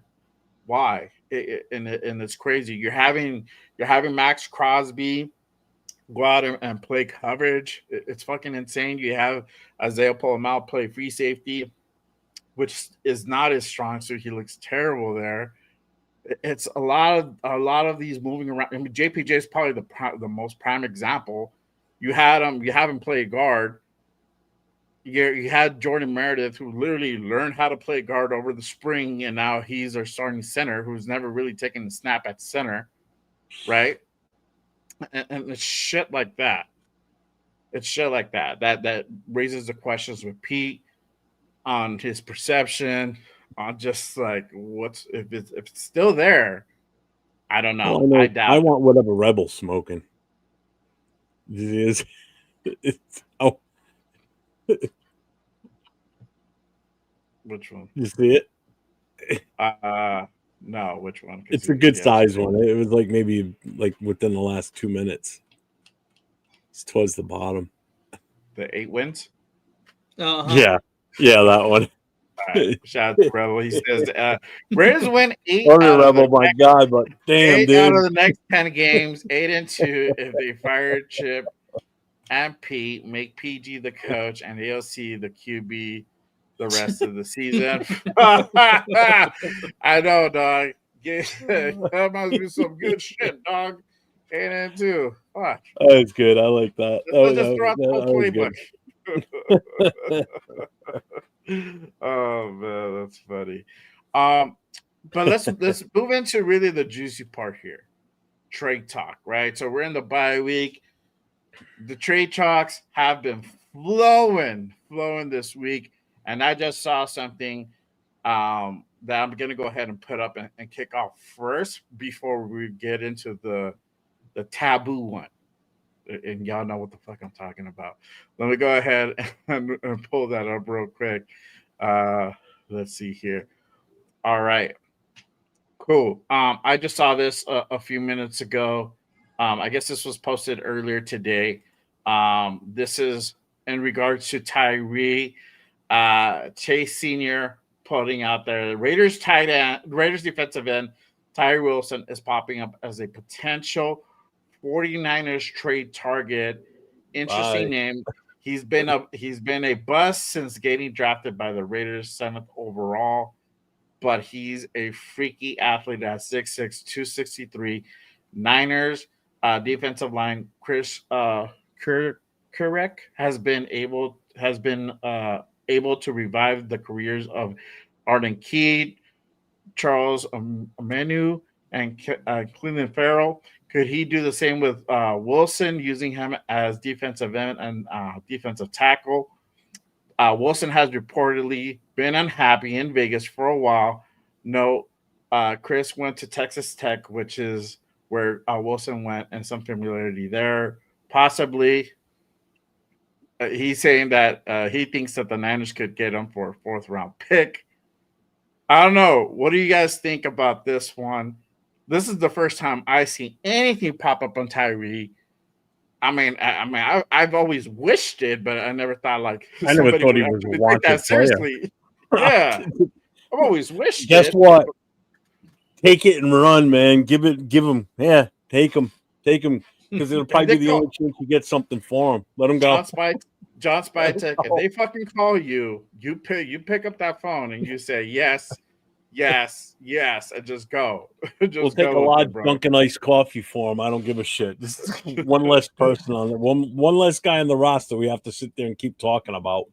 This guy sucks. We can't get him. He's just not showing anything. Why are we still dealing with it? Just go. See you later. Coach is like, take it down. There you go. Facts, bro. Facts. That's what I'm saying. What are your thoughts, Nate? Just kind of reading this. Yeah, I think we should definitely take it. Yeah, that's really it. He hasn't really done anything to really want to keep him here, to be honest, besides my jersey and the freaking signed picture back there. That's it. That's really all he's done for Vegas. Yeah. So. Fucking Arnie throwing Geno Smith. Pred is like, give him a free water boy in that tree for Tyree. There you go. The one thing that sucks about this, though, in all honesty, it's a first round number 7 overall pick that we're talking about, and we're gonna get garbage back for him. I guess garbage is better than nothing.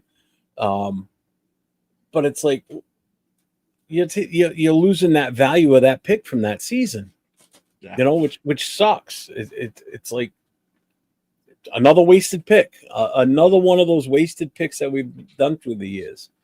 Mm-hmm. The only thing you can sit there and say is at least it's not this current regime that's in charge. It's not their pick. They didn't make this. It wasn't their faux pas. Yeah, it's an inherited one. Yeah, it's an inherited player.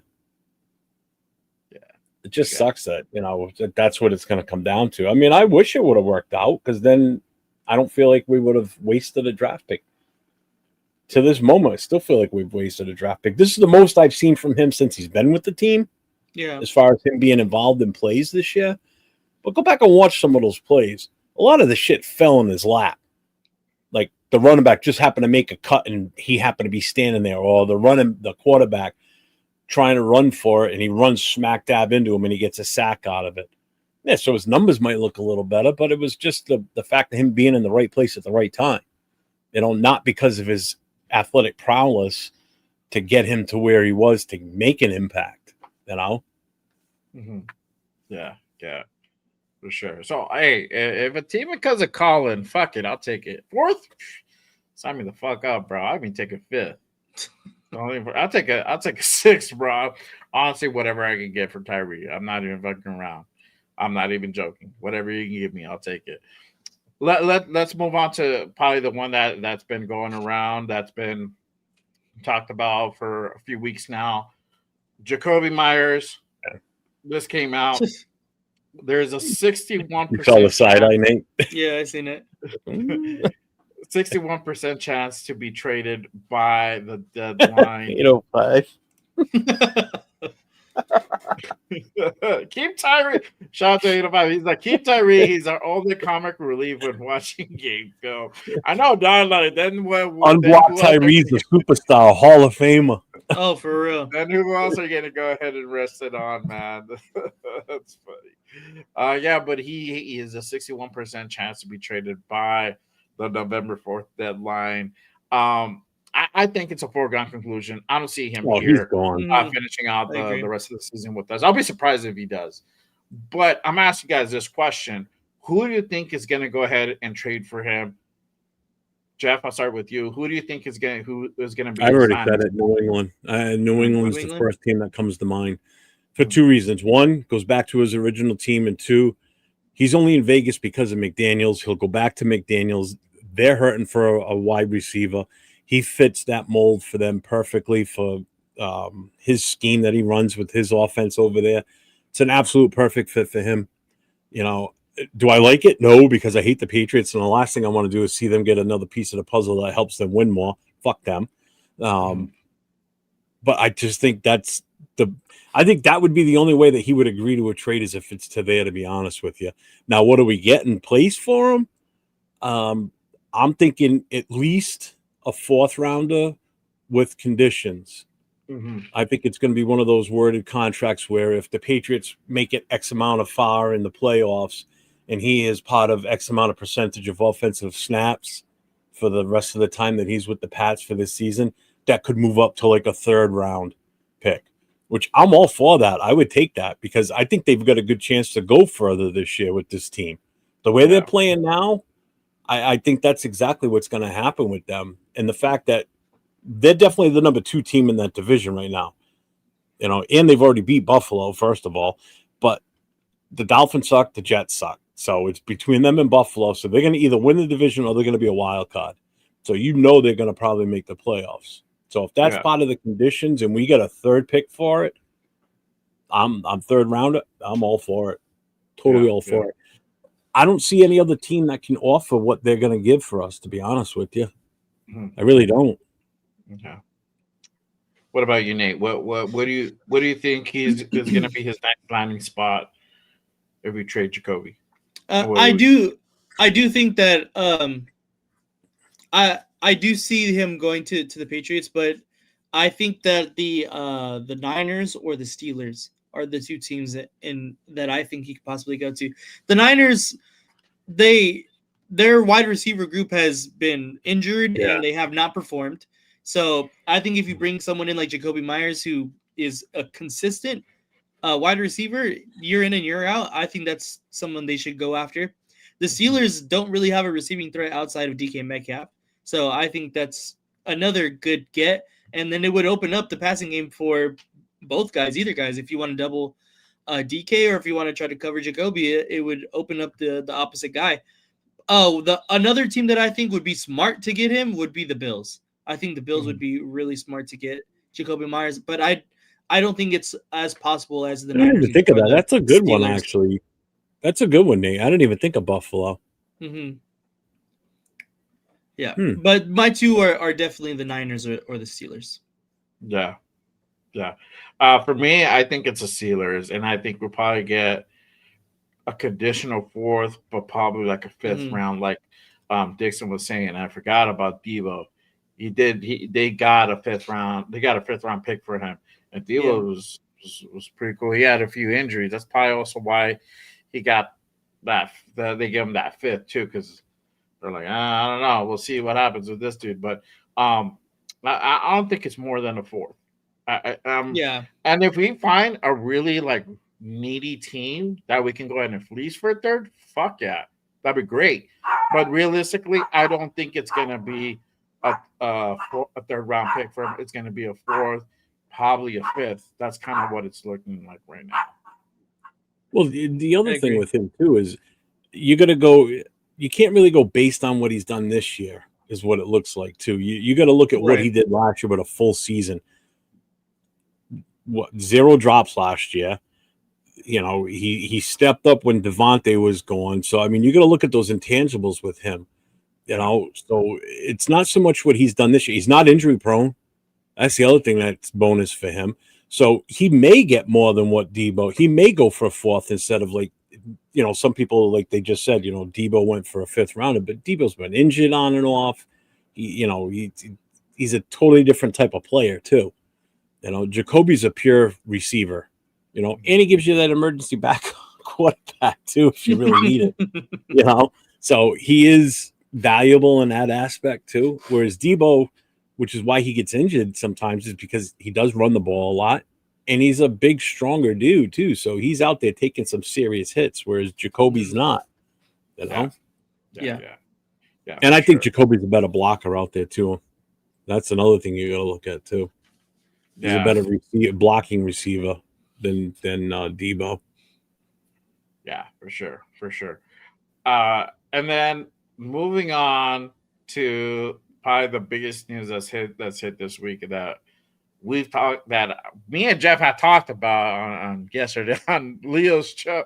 You said we got yelled at. I don't know if I got yelled at, but I was just like, whatever, bro. I made one comment. You responded back with two, and then Leo's like, "Save it for tomorrow." I'm like, I only made one comment. I was just like, bro, I'm like, they said already this is not gonna happen. So I'm just like, okay, whatever, right? And then I don't know, bro. Whatever.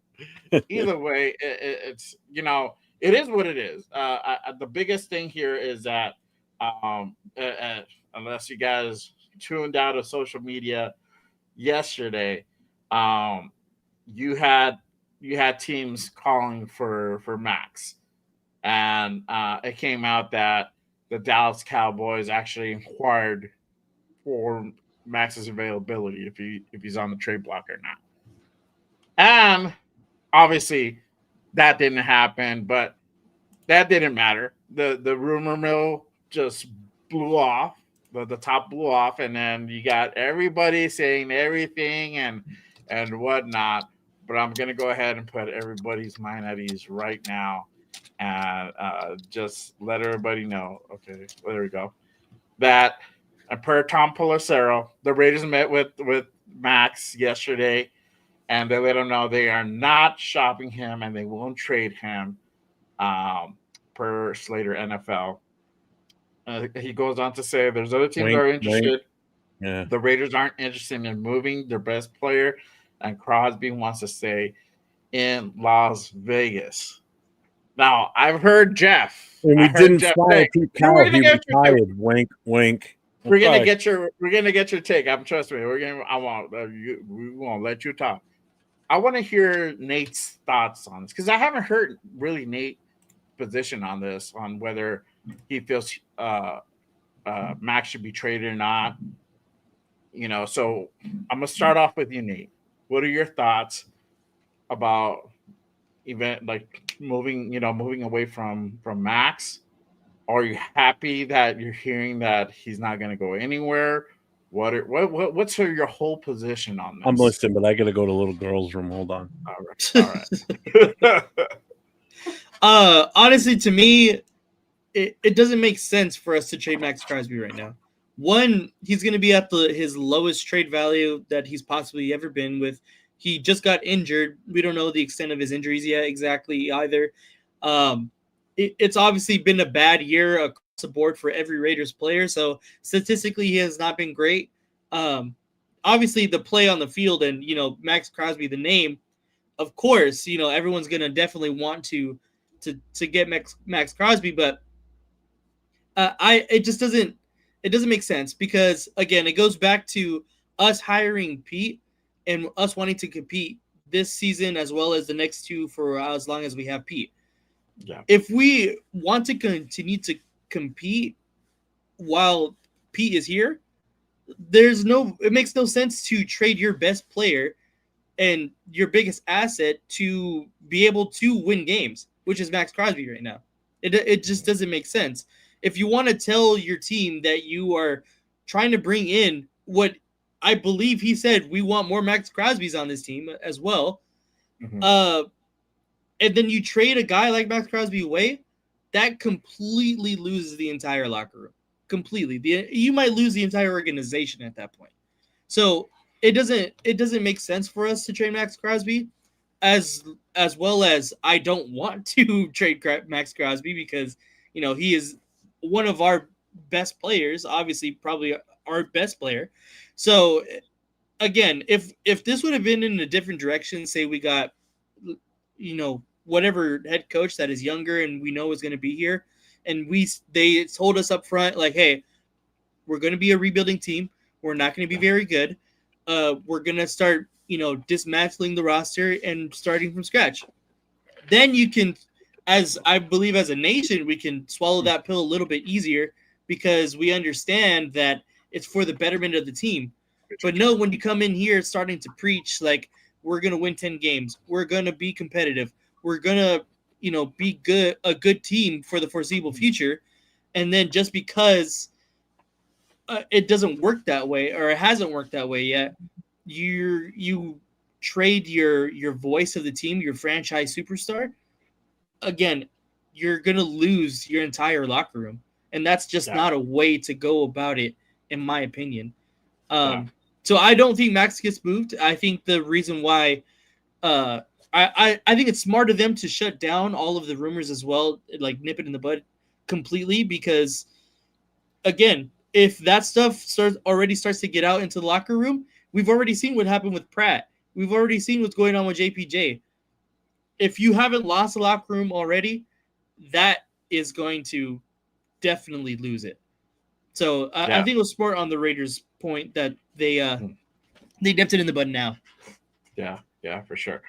Before I get to Jeff, I'm gonna go ahead because I'm gonna give Jeff the floor here, and he's gonna go ahead and make his point, and that's good. But I want to make this point before he gets to his, because I want to put this in perspective. And I trust me, bro. I'm on the same boat with you. For me, Max is the heart of the team. He's the face of the franchise. Yada yada yada. As soon as the case in point, if it can't prove it to you anymore, is that once Max went down on Sunday's game, fucking the defense literally quit. That doesn't go to show you that he's that hard of the team. But for one, yes, he's the franchise guy. Two, this fan base loves him. And it's trust me, you'll have this fan base fucking revolt, majority of them, right? But this is the biggest point here, because I get everybody's point that we need to go ahead and get draft capital and whatnot, yada yada. I heard that already. I heard, and I see Jaws comment here that locker room is lost already. I don't know if it's lost, but it's heading towards that direction. It really is. But the thing here is, we're going to run into the same situation that we did with Carr. And I'm put up Dave's point here. If we let Max go, we're going to get worse. We're going to run into the same situation we did with Carr. Why? Because there's no successor. Who are we going to go ahead and turn towards? Look towards Kuntz, Tyree, really? There's no successor in that team. There's no guy to take Max's place. And this is and I'm make this case in point. When we let go of Khalil Mack, the next year we got lucky and we hit Max. That was a lot. By luck, we got that. 9 times out of 10, that doesn't happen. If we're gonna go ahead and really make this move down the line, you got to go ahead and have somebody there who's going to be able to go ahead and carry that cross, continue going forward. There's nobody there. We need it. If we're going to go ahead and eventually move on from Max, or we feel bad, he needs to go ahead and get his ring somewhere else, whatever, cool. Draft your guy. Draft an edge. Let's draft an edge. Then we can go ahead and say, like, look, this guy has potential. This guy might be the next guy. Cool. We can go ahead and make that. Let's go ahead and get 2 first, or let's go ahead and get 3 first. And this is the thing. Somebody was saying, if you get 3 first, wouldn't you do it? Okay, cool. I don't think that's what Dallas offered. No. I doubt it, because if not, there probably would have been a different story, right? Maybe. But either way, if you're going to rebuild, if you're going to go ahead and tear this shit down, you still need some pieces here in order for you to go ahead and rebuild. And we only have a few pieces: Brock, Ashton, Max. You could possibly put JPJ in that category.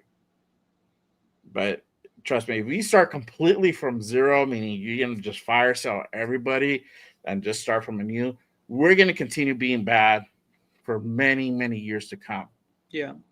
That's just facts. You need to have some pieces in place already in order for you to go ahead and build together from. I don't know. That's the point that I want to go ahead and put out there. It's just like we need to have something already in place, somebody there that can, continue carrying that cross if we decide to move Max, you know, moving forward. And for me, it's if he wants out, cool, let's make it happen. But until then, I'm not moving him. Yeah. It All was right, like when it was I like said when my it was like when John Gruden traded Khalil Mack, and then he was like, "Oh, you know what? A pass rush would be nice." Well, sir, you fucking had one, like, and then you let him go. So yeah, yeah, yeah.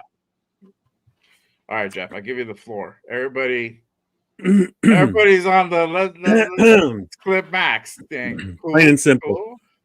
cool. Plain and simple. No players off the market. Every player should be available regardless. That's it. They call every player on that 53-man roster and on the practice squad should be fair game. If somebody calls with the right offer, you take it. Plain and simple. I don't care who it is. And number one, you don't build your team around a defensive end. If you're building your team around a defensive end, that's ridiculous. You don't build around a defensive end. You build around your star offensive player, which would be a quarterback, which we don't have. You don't build starting with a defensive end. That's what you're already failing right there. Okay. Second, what the hell was I going to say now? Oh, I know what. Fans need to stop falling in love with players. That drives me nuts. What did he say? Why can't we draft? Why can't we build around Max and a new QB? You got to pick one or the other because you're going to have to invest money in either one of them. You can't have the money to invest in both, which means you have to invest the money in an offensive line, wide receivers, and everything to protect that quarterback. The defense is going to have to come along, or vice versa. If you want to build around Max, go for it. You're going to have a great defense. Sucks if we can't put points on the board because we got no way of moving the damn ball. What you just saw last week is you're going to see going forward going on with the way this offense is set up. But fans fall in love with a player, and then that's when it starts with we love Max too much. Stop falling in love with a guy.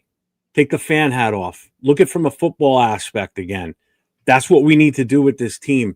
You want to blow it up? You want to get better fast? You want to get better sooner or get better, period? Then we need the draft picks, man. Draft picks, we got to do something. Something needs to change. Something needs to break. Plain and simple. And the old feeling of, we never have success with the draft picks. Stop that shit too, because that's getting annoying too. You're constantly hearing that crap all the time. We've never had good history with draft picks. It's going to work out at some point. It worked out way in the past. It worked out mediocre in the middle. Lately, it hasn't been that great because it's not going to work great when you have to keep changing coaches, quarterbacks, offensive line, everything else that you're trying to accomplish. You have to keep changing everything all the time.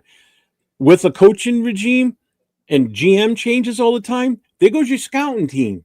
So you're not even getting stability out of your scouting squad, okay? So how are you properly evaluating any of this talent in the first place if you keep changing coaches and your staff and everything else? You got no continuity.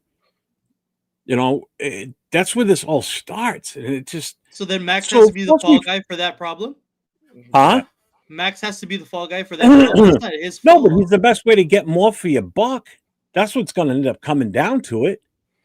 I'm not saying to go out and actively shop him. And people got to get that out of their head too. People have a misconception of what I'm saying. I understand that. I'm not saying call teams up and say, hey, what do you want to give us for him? Yeah. I'm saying, and just like I said before the draft started, when I started talking about maybe it's time to look at letting Max go. If a team calls leading up to the draft, like Detroit, even though they pick later in the draft, but if they call up and say, hey, what would it take for us to get Max from you? Well, what are you offering? Offer me what you want to offer, and then we'll go from there. That's what I'm talking about. I'm talking about if a team calls, you fucking listen. And if it's too good of a deal to pass up, you don't pass it up. I don't think there's not an offer that the NFL team is going to make for Max Crosby that it's going to be an absolute yes. I don't think there's that offer out there. because I think that the Raiders have been so bad, they're going to try to take advantage of how desperate we're going to be with Max Crosby, try to get a steal on him. And I don't think that. Well, that's why you keep that narrative of we don't want to let him. We're not trading him.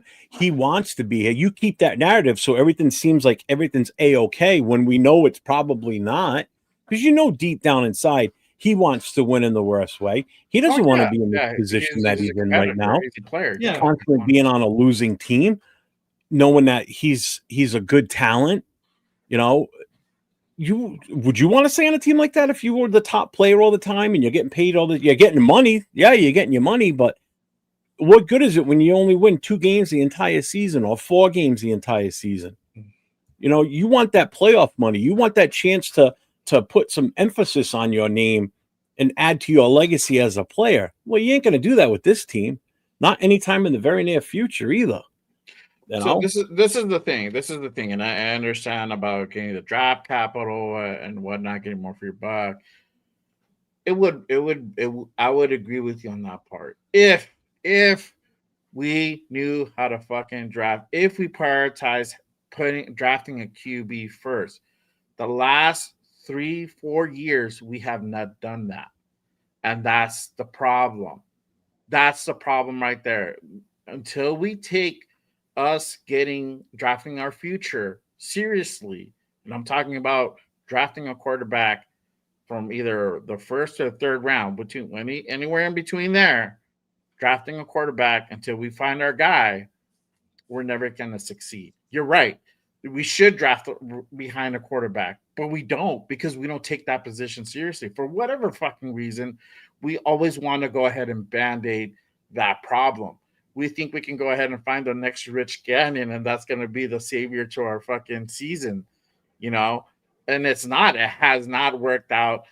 It rarely does, right? I mean, unless you have the right pieces in place, which is just getting that quarterback is going to make all the difference, then it might possibly work. But you still need to draft a quarterback. Nonetheless, all these teams are doing it. You're right. And I agree with you on this part, Jeff. We need to stop with the it hasn't worked in the past bullshit. We need to draft a quarterback. Yeah. We have to do it. How the fuck is all other 31 teams having success at getting a quarterback and finding a quarterback where we have not? They're doing something right. Stability. Yes. It's called stability in your team. So your front office personnel, like I'm talking like your scouting teams and shit like that, the guys behind the scenes that nobody talks about that have a huge impact on an NFL team. If you keep changing everything year in and year out, how are you going to have accurate information from year to year? Like right now, we've got the guy that we brought in from Philly. Okay. So when he got to us, it was right around draft time. But all those reports were already done because the college season was already over. So it was the scouting staff from 2024 that did all that scouting. And how good was their scouting? Who knows? But now you got this guy that came in from Philly. So this is where you're going to see his impact is from here on. You're going to see it from what he's going to be able to evaluate with his staff and what the scouting team's going to do now based on the talent that's playing in the college level now, which will lead to the draft then. So you're going to see what he can do for us. They may surprise us comes the draft and finally maybe shake off that bullshit of, we've never done good in the draft before. We don't know, like you just said, and like I said, stop that shit. Yeah. Be positive going forward. If things stay and we stop mixing players and coaches, and not mixing players, but the staff and everything, you need that even keel, and we just don't have that. We haven't had stability in years now. Yeah. And what's the fix? I don't know. I don't know what the fix is. Is Pete Carroll the right one for us right now? Right now, the jury's still out right now. They're still deliberating. Yeah. It don't look good, though. It doesn't. No. No. The verdict's going to come down. It's the death penalty at this rate. Because he did it to himself, though. He did it to himself, for sure. Yeah, it's not looking good. I'm gonna put this comment out from Ja real quick. He says the only thing I'm worried about with P is draft. He don't draft a quarterback first round. He has skipped his whole career. I do hope Spytek is full control of the draft, to draft a franchise QB. And this is the point I want to go ahead and make. And this is kind of going back a little bit to does the left hand know what the right is doing? Who's in control? And this is where this is where we go partly wrong. This is where you could cast a little bit of blame to Mark. Normally, most teams hire the GM first. The GM is the one who makes the head coach hire. We don't fucking do that. We do it the other way. We hire the head coach first, and then we bring on the GM. And that's how this relationship came to be yet again, right? So we're in this position. Now, even if it would have went the other way, I don't know how much Spytek could have really, controlled Pete, in other words, right? Because Pete's Pete. Pete's accomplished. He's just the fucking snot-nosed kid from Tampa Bay, right? Mm-hmm. But somebody has to be in control here. And it should be Spytek. He's the GM. He should be in control of this roster. He should be in control of this draft. He needs to just let him know, hey, I need X. I need this position filled. All right, cool. Let me get to work. He's the one normally that puts these things in place. And that's the thing that I don't feel comfortable moving on from Max, especially if he doesn't want out. But most importantly, when we don't have the put quarterback first mentality in this draft. Until then, I don't want Max being moved. I want what's so big. I don't want him to be moved because there's no point in getting multiple draft picks if we're going to go out and get a receiver and get a defensive, and it's not a quarterback. The fuck are we doing? What the fuck was the point of doing all that, right? I get what you're saying. I don't disagree with that. But I think a lot of people need to really understand what a GM's job is. If you don't understand the role of a GM, I implore you to go and watch the movie Draft Day. That's the best example of it right GM. there. Huh? It's a fake GM. It's a fake GM, but it's on that same idea as what I'm getting. So you get a better understanding. Yeah. Your GM's job is to get the players that the coach's job is to coach the team, meaning you develop the playbook with your coaches. You take the players that I'm getting for you for the positions that you need for, you make it work. I do my job. I get you the players, you do your job, you put them on the field, you get them to go where they need to go and what they're supposed to do. So we win. That's how it's supposed to be. Head coaches should not be involved in the whole draft process. I'm sorry. Yeah, they should have input. I'm not saying they should sit there mute and not say anything. They should have input. But it's up to the GM and his squad to do the work on finding out who's best fit for what the coach needs. Yeah. I think he's going to take over. Don't lie. You would take over the offense or the defense. Bro, yes. Coach 805 will just revolutionize this. I'll just fucking work security. Hey, he would have everybody on fucking game field review 10 fucking a.m. 8 a.m. nice and fucking early right after the game. Y'all fucked up. Game review 8 in the morning. We're gonna see what the fuck we did wrong. See, fucking have everybody on their ass like that. Love it. So I mean, the short of this is, I'm not actively saying we need to trade Max. That's not the narrative.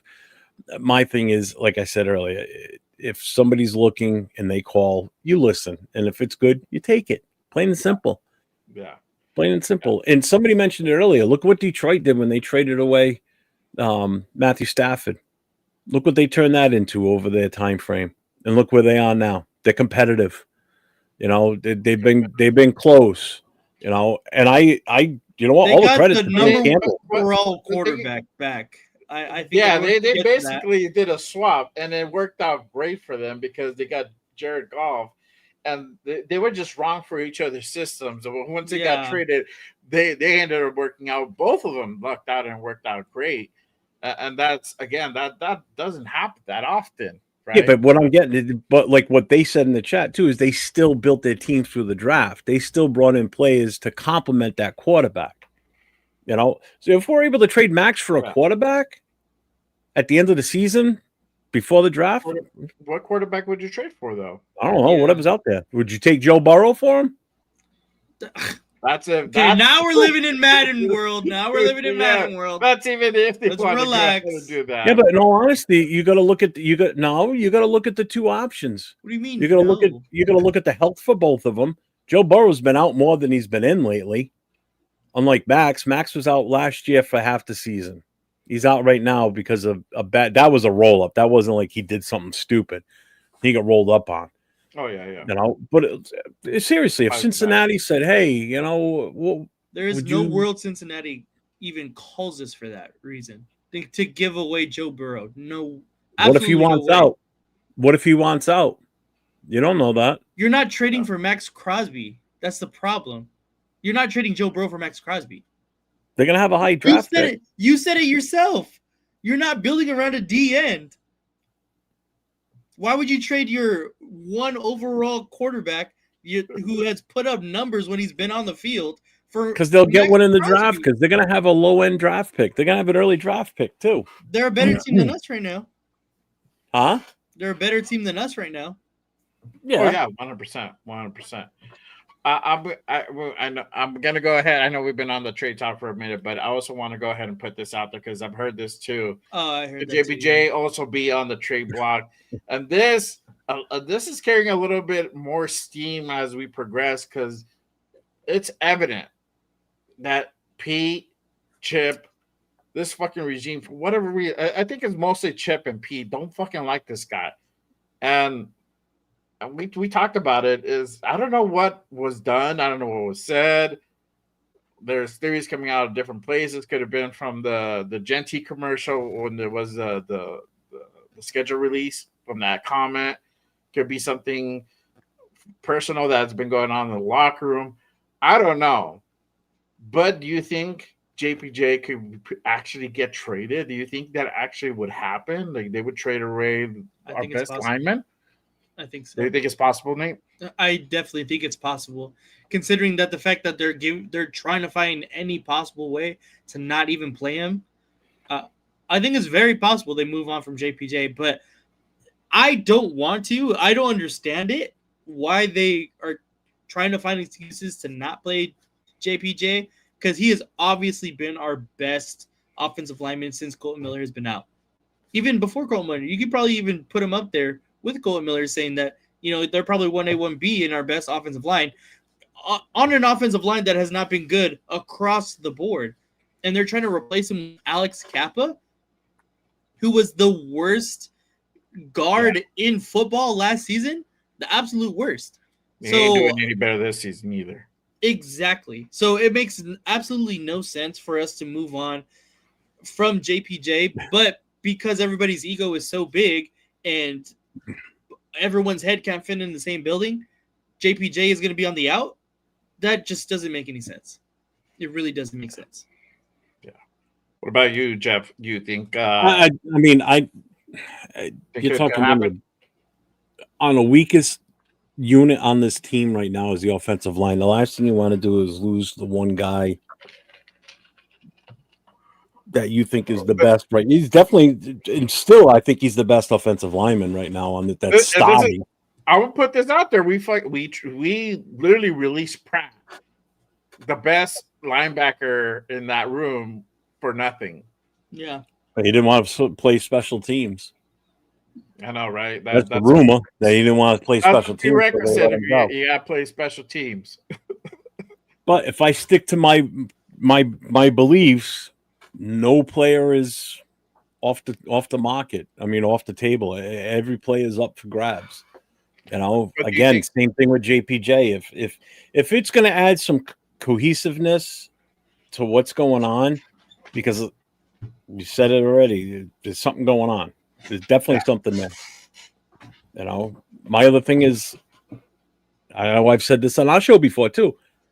Maybe he's not as good as we think he is. I don't know. Maybe they don't think he's as good as we all think he is, which is why they're giving him so much shit. And I think it sucks that that's the way he's being treated. You know, My biggest I don't think he's been playing that bad.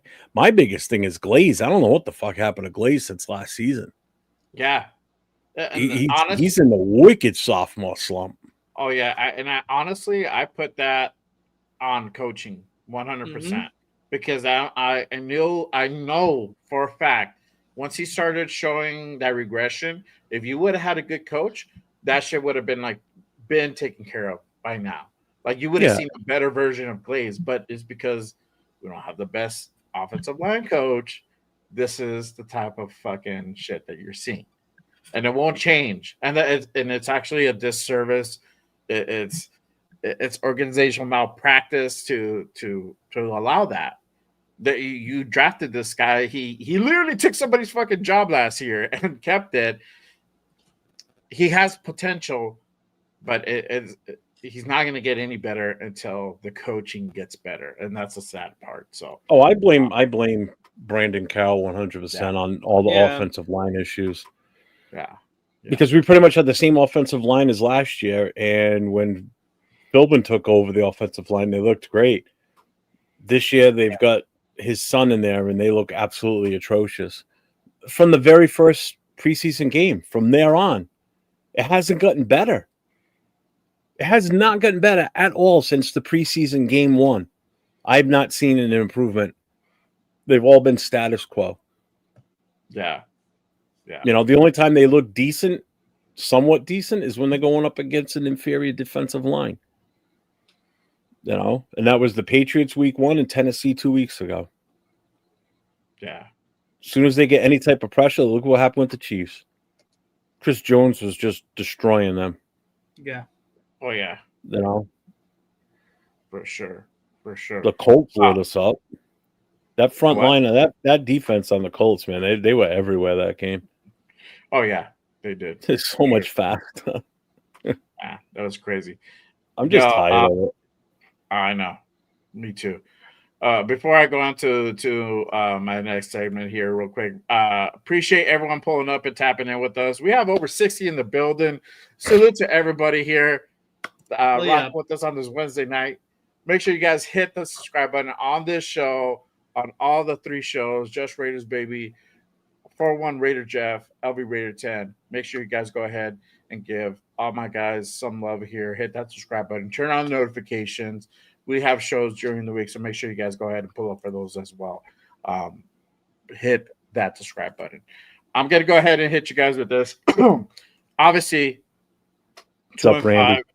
2-5.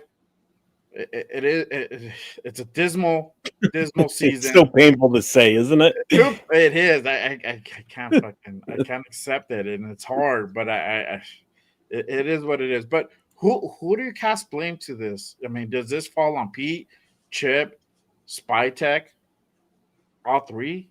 I don't know. Who do you put the finger on? I'm gonna ask you, Jeff. I'm gonna go with you first. Because for me, it's all 3. I think it's all 3, but it starts at the top, man. When you're the head top dog, you know, I mean, he really has no control over what Spy Tech does. So that kind of separate entities there. But Chip is under Pete, and that's on Pete to, you know, get on Chip's case or do whatever he needs to do to, you know, hey, wake up. You know, what are we doing here? You know, that or it's Pete getting in the middle of shit and he shouldn't be. You know, is Pete butting his head in there on the offensive side of it? It's like, stick to the defense if you're going to do anything, or just do what you do as a head coach and you manage everything, and let your OC and your DC handle the game planning. You know, you stay out of it. You know, for once, let them do. Let's see what they can do. But again, it falls on him. He's top dog. Start to the top. Mm-hmm.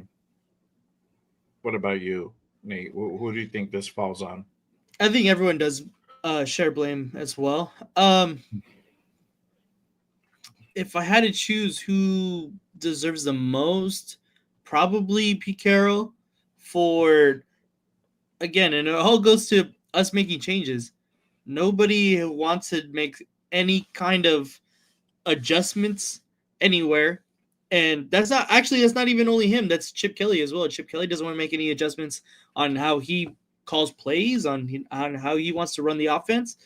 And then Pete Carroll doesn't want to tell his offense and defensive coordinator, hey, let's do something different. Let's make a different game plan. Let's do, I don't know, whatever it may be to help this team get on a winning track. Because we've seen the same stuff, the same type of play calls on the same type of downs, the same kind of performance on defense, on offense, and it's not working, and we're not doing anything different from week to week. It looks like the same Raiders just, continue to play the same weeks. Like, there is no progression. It has to be, something has to be done.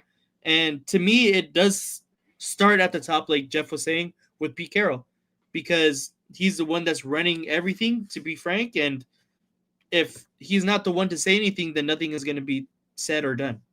Mm-hmm. Yeah, facts. To me, it goes on all. For me, it's all three. It's just one for just not being competent. Two, just one for being egotistical, and the third one just being a pushover, bro. I mean that really what sums it up. And nobody can agree on anything. Nobody is aligned with the vision. There is no vision. Everybody has their own, version of their vision, but nobody can get on the same page. And that's why we're also at where we're at.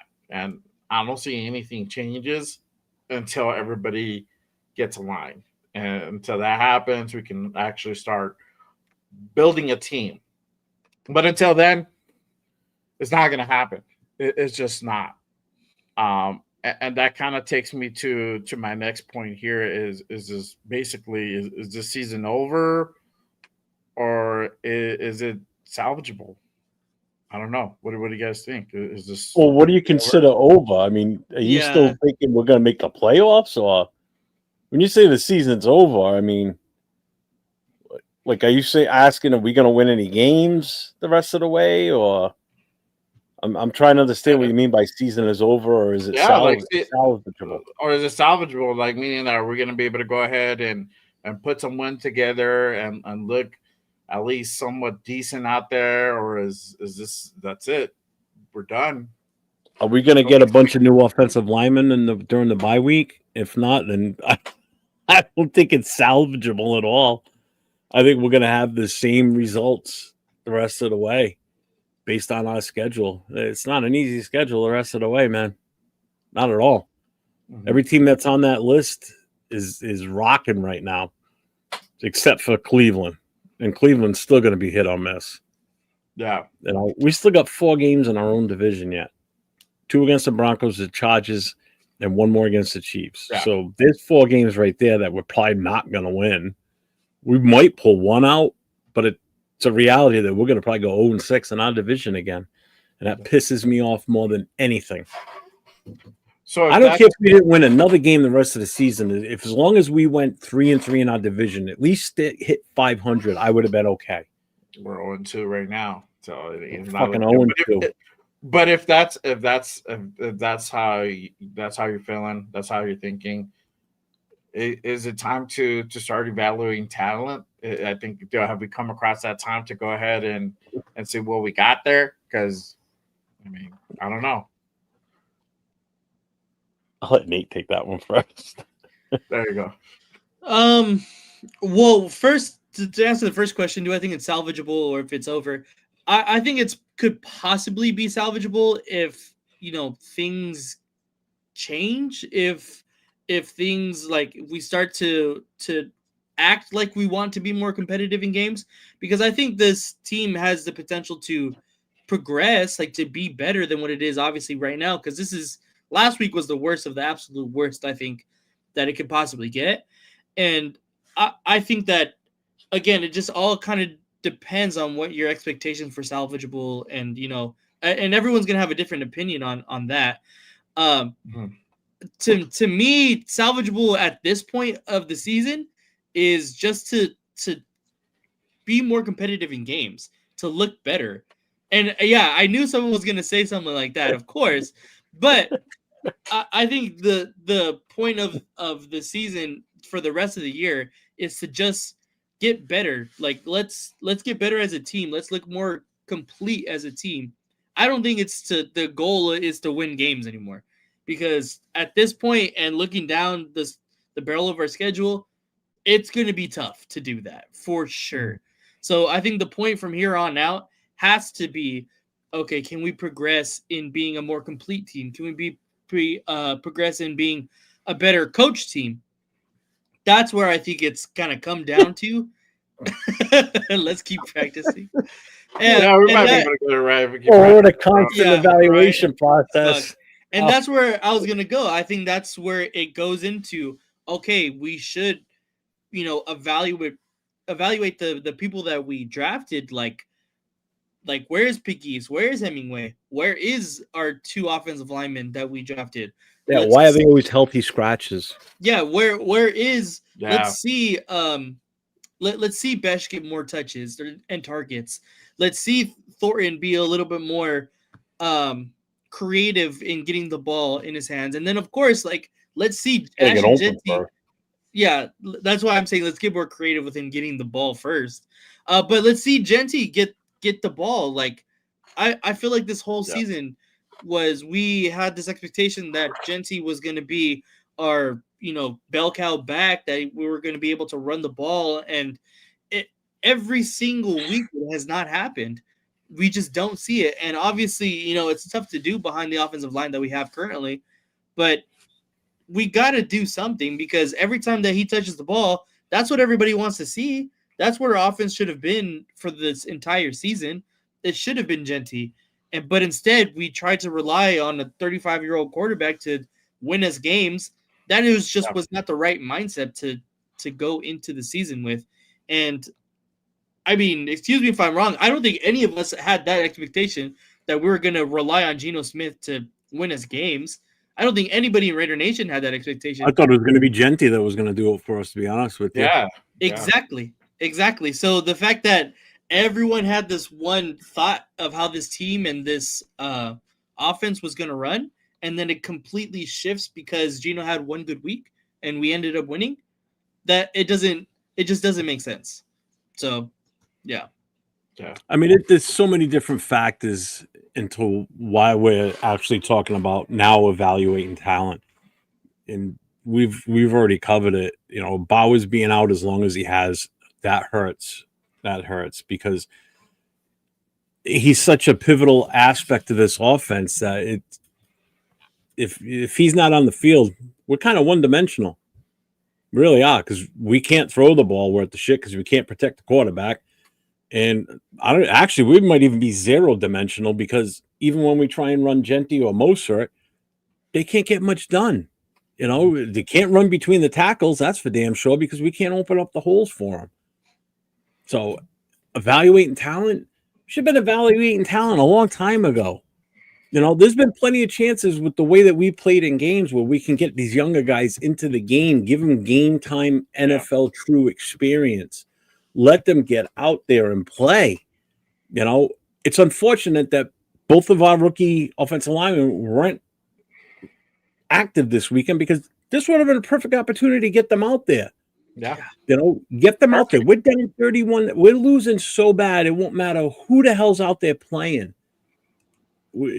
Get them out there. Get them the experience. Let them take some freaking head-on hits from an actual NFL player in a real game, not in preseason where everything's a little bit slower speed because nobody wants to get hurt. Yeah. This is where it counts. This is where, the metal hits the metal here. Let's get them out there in that tough situation. Put him up against freaking oh my God, what the hell? I just said his name earlier. I can't even think about Jones. Put him up against Jones. Let him get his ass whooped. Let him know what it's like. So you know what? I ain't gonna want to do that again. So next time I play him, I'm gonna want to kick his ass. It's shit like that builds character in a player. Confidence. They need that. So evaluating talent. And what do? We healthy scratched them. They don't even dress. Nope. How you getting anything done if you don't even activate the guys to see what they got? I'm in total And agreement. we're also not talking about guys that were like 5th and 6th round picks. These were 3rd round picks we're talking about. 3rd round picks. 3rd round picks should usually be starting for your team. The only guy that's a bona fide every down starter right now is Genty. Mm-hmm. Seriously. Yeah. You know, Thornton's out there every now and then, and when he's out there, he's not that great. You know, Betch barely even gets a chance to get on the field. No, we're starting to see Besh, but the thing is, the problem with Besh, he's not getting the fucking ball. He's not getting any targets, and that's also another problem there. And I think I said it for like the last, I don't know, 4 shows that the keys to victory is get the ball to Besh, especially in the red zone, especially with no Brock Bowers here. Get him the fucking ball, because when you throw him the ball, that kid catches it. I think he's only had maybe 1 missed catch, and just because Gino threw the ball like so poorly, like it wasn't catchable. But anytime he throws on the ball, he's catching it. So what does that mean? The kid can make plays. The kid can run a route, but you're not giving him the fucking targets if I can show you otherwise. And that's the problem. That's the problem. And that's it's just crazy. Right now for me, I'm in time to evaluate. If the season's over, I'm saying that it's time to evaluate. It's time to switch over into that mode and try to see what we got here and these rookies. We need put them out there regardless. Yes, we need to see these rookies play. They should be playing. They should be starting, to be honest with you. From here on out, they should be starting. I don't know what reason why you wouldn't want to start them. Start them. See what you got. But no more healthy scratches. No more like, they're not ready yet. You're the coach. It's your job to get these guys ready. Get them ready. Use this time. You're having these guys practice out there on a fucking bye week. Get them ready. Get them ready. You practice. I think they practice one more time, and then they go out. They're off until like Sunday or Monday or some shit like that. Get these guys ready. Use this week. Use next week. Get them ready. Start these guys, or at least have them on the roster where they're out there suited up, ready to go ahead and go on a moment's notice. I don't see why not. We need to see what we got on these guys, because we need to see if these draft picks, like how many hit and how many are bust. And then we can kind of start building towards next year. If we're well, that's just it too. You need to know if these guys are going to be worth trying to keep progressing, or we're going to have to seriously consider drafting almost a whole new offensive line next year, or doing something in free agency with whatever type of player we're going to be able to bring in here. Yeah. But again, I still think we're suffering from the effects of the hiring of Josh McDumbass. This goes that far back. You know, I said when we hired him, he's going to set us back 5 years. And we're what, 4 years out now? Yeah. Right? This would have been 4 years if he was still here. Yeah. And look how fucking dysfunctional this team is. He took over a playoff team, man. A playoff team. Destroyed it. Just ripped it up. Ran the living shit out of Josh Jacobs his first year there as the head coach. And then the following year, it was as if Josh Jacobs was an afterthought. Barely ever used him. Shit all over Carr, quarterback that had been here for years. There's a guy that was a leader on the field. I'm sorry. People didn't like him, but you could count on him to lead the team, to be that voice. You know, him and Max together out there, you had your 2 leaders. We ain't got that now. Gino ain't no fucking leader. He's a fucking bum. I'm done betting. This is I'm sorry, but number 3. This game Sunday just did it to me. That was like the final straw that broke the camel's back. I had it after that. That game just burned me out. Me too. Me too. Pissed me off to no end. It pissed everybody off. It pissed everybody off. That's why we're feeling what we're feeling. Disgusting. That's why you're seeing all this. Trust me, you're seeing it from every fucking direction, and rightfully so. We just straight dog shit. Not even hot dog water. We're past that. We're dog shit. Let's just keep it a bean. Oh, we're worse than bong water. Yeah, we're Longwater's At this point, nasty. I don't even know if we're going to be able to get better. I just want us to really evaluate these talent, evaluate these rookies, see what we got here, and be able to go ahead and move forward with that, and evaluate everybody else who's starting, who's going to be the guys that we're going to go ahead and eventually keep. Like we went out, we traded for this guy Thomas Booker. Or this is some guy we're going to keep, Devin White. You got a couple other guys as well.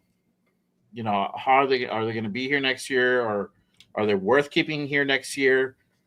So on and so forth. So that's my thing. I think we just need to switch over to the Valley. This is the last thing I'm going to say about the Sunday game, and then not only was the game shit, but I think the other thing that was a real knife in the back too was Pete's press conference the next day. Oh yeah. That just it's like, does he coach does he look at the field like this, like nothing outside of it, like what blind is on? Like, I mean, do you not see the big picture?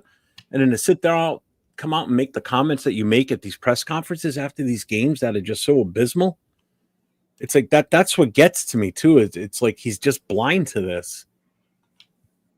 Yeah. And I think I know which comment really triggered that in you. I think is the surprise part, right? That he's surprised we're not farther along. I think that's when you come into the end of your training camp and you say we don't know what's going on with the offensive line yet. When he was doing that talk about how it's going to be a process and it's going to be an evaluation. It could take weeks, could take months, could take the whole season. Well, guess what? It's taken the full season up to this point, and it's still not set yet. It's like, what the fuck, man? I'm gonna, if you guys missed it on Monday, I'm gonna play that little clip of what Jeff is referring to. This is Pete the day after the blowout game. Shout out to the guys around the Shield, Farrell and Severe.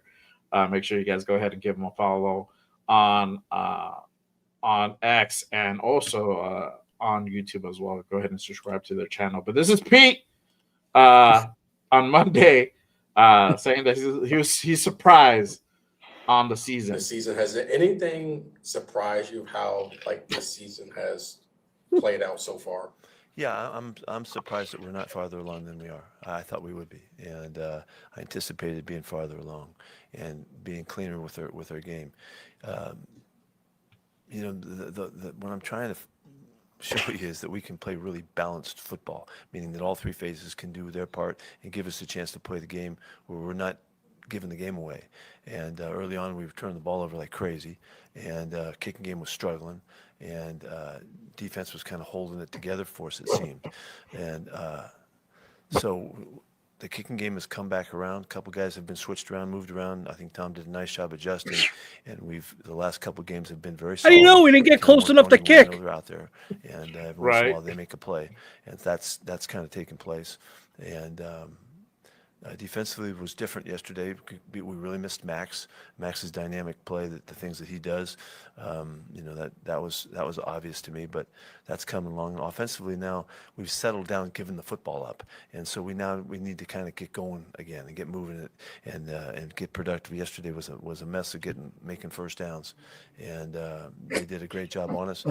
I really looked at we missed some guys out there. Yeah. And Jakobi was really important to us not having him, and the fact that we were so close to getting Brock back. We've played without Brock for almost a month now. I don't know how many games he missed. He missed three games. It seems like forever, and he's such a central figure in our offense. To have him coming back will just seem different. I think everything about it will look different, and we're counting on that. Then why the fuck did you play him on Monday night against the Chargers? Never should have played in that fucking game. You shouldn't play the couple other games after that. Yeah, he shouldn't. He should have fucking stayed and rehabbed, and then. Yeah, I'm surprised. I heard that. I watched that the other day. I was like, "Are you fucking shitting me?" Could you imagine Al Davis still here and he's watching this press conference and his coach comes out and says that? Do you know what Al Davis would have done? he would have fucking fired him on the spot. First of all, he never would have hired Pete Carroll, first of all. No, But he wouldn't have. oh my God, he would have lost his shit if your coach comes out and says it's like what all the press conferences he's had. It's like, what is he thinking? Yeah, it's that type of shit. I'm gonna go ahead and that press conference is so sick, yo. I'm gonna go ahead and it was pretty bad to watch, man. I already gave my 2 cents on Pete on Monday. I let him have it, but again, shout out to everybody here. We have about 70 in the building. Salute to you guys. Make sure you guys hit that like and subscribe button on these channels. Appreciate you guys. It really does go ahead and help to support the show and get the shows out to the YouTube algorithm. Appreciate you guys. I'm gonna go ahead and cap it off with this question, and basically, hold on, here we go. What are we gonna see from the rest of the season? Are we gonna continue to see blowouts, or are we gonna see some fight? Are we gonna, is it just gonna look like straight hot dog water? What should we expect from the rest of this season? Let's just be honest, because I think that's what's on everybody's back of everybody's minds. Like, kind of what are we going to see? What else? Can we get worse from here on out?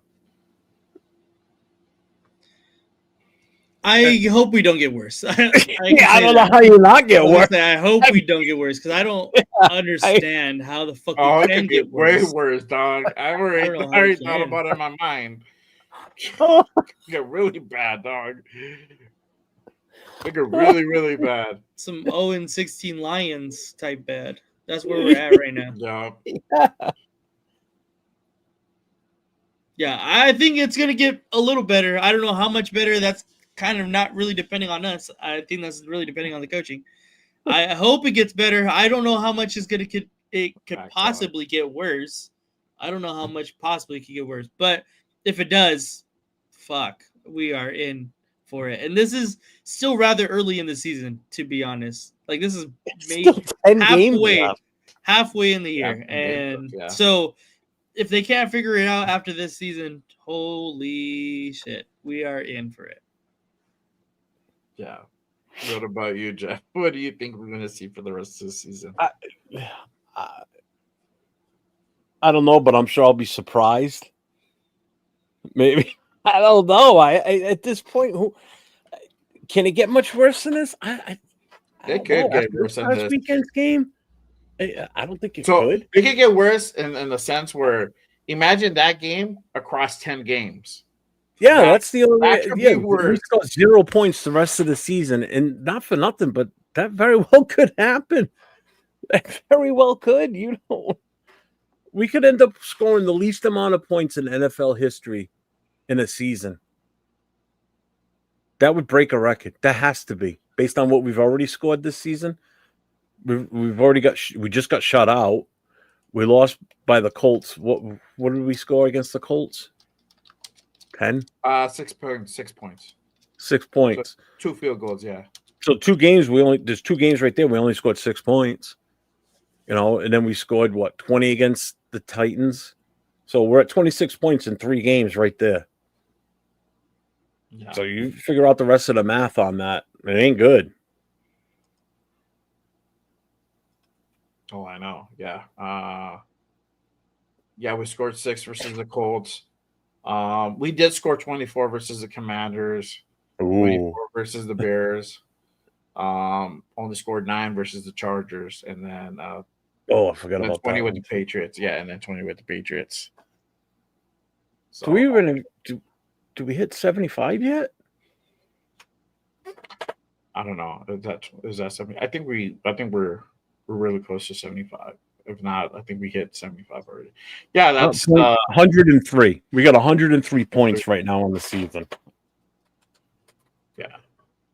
And against, we got 180. I think we have the most against us. Nope, Cincinnati does. Yeah, I heard about that guy. Yeah, I don't give a fuck if we go we go 0-10 the rest of the season, bro, I'll still be fucking Raiders. No, for real. Oh, I'm not going anywhere. I'm the Yeah. fucking. No. I mean, you guys. I don't know. You guys probably don't. You might, Jay. The Art Shell season, that 2-14 Oh, yeah. season. Yeah. That was a big that was one. bad. I honestly think this is worse than that. Even if we win another game. And I It's said last year's season was probably felt worse than that one. This one by far feels worse than that Art Shell season, his second go Because- around with us. because That was we just have more bad on talent here. so many levels. Yeah. This is We like have more deja talent. vu. Yeah. There's definitely deja vu to that season. Arnie says it's 14 points per game. That's insane. That's absolutely That's ludicrous. roughly about right. Yeah, because we got skunked on Sunday, and then that 6 points versus the Colts, it hurt us. And then Yeah. the 9 versus the Chargers. So yeah, The fact that we've even broke 100 points is a miracle. yeah, for sure. Yeah, I mean, for me, I hope, for me, it's not a wins or losses type anymore. I just want to see better gameplay, and I hope we do get that. I really do. I hope we see some improvement on that front. And if we lose, we lose. Fuck it, so be it. Half of the fan base wants us to lose anyway.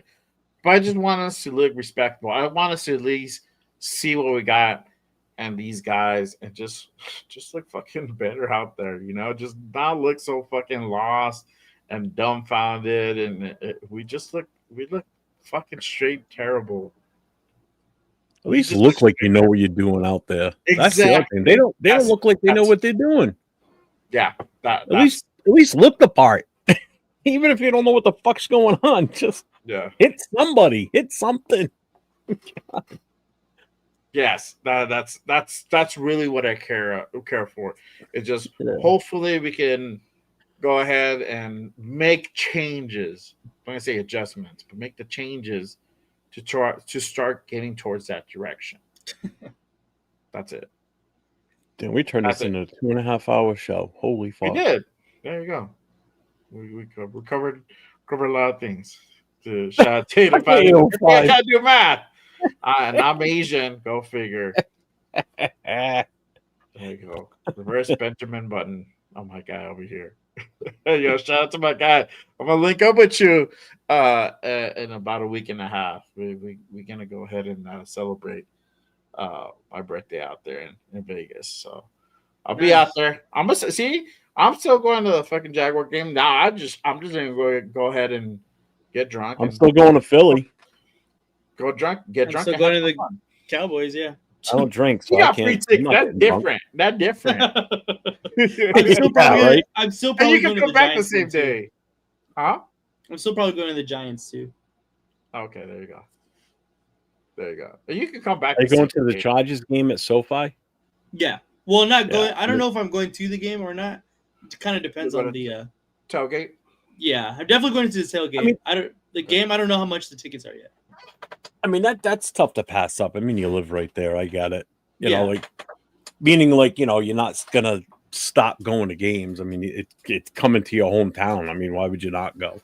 Yeah. Yeah. But yeah, I'm still going to Philly. Yeah. Hey, I got a question for you guys. You guys interested in going to the draft next year? Where is it?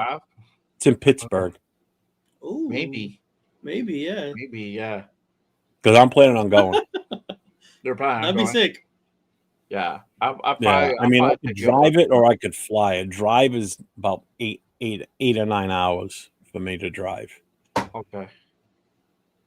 The other option is it's a flight's only like an hour.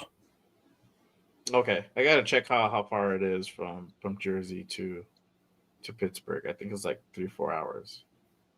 And I'll take my brother-in-law with me and the wifey.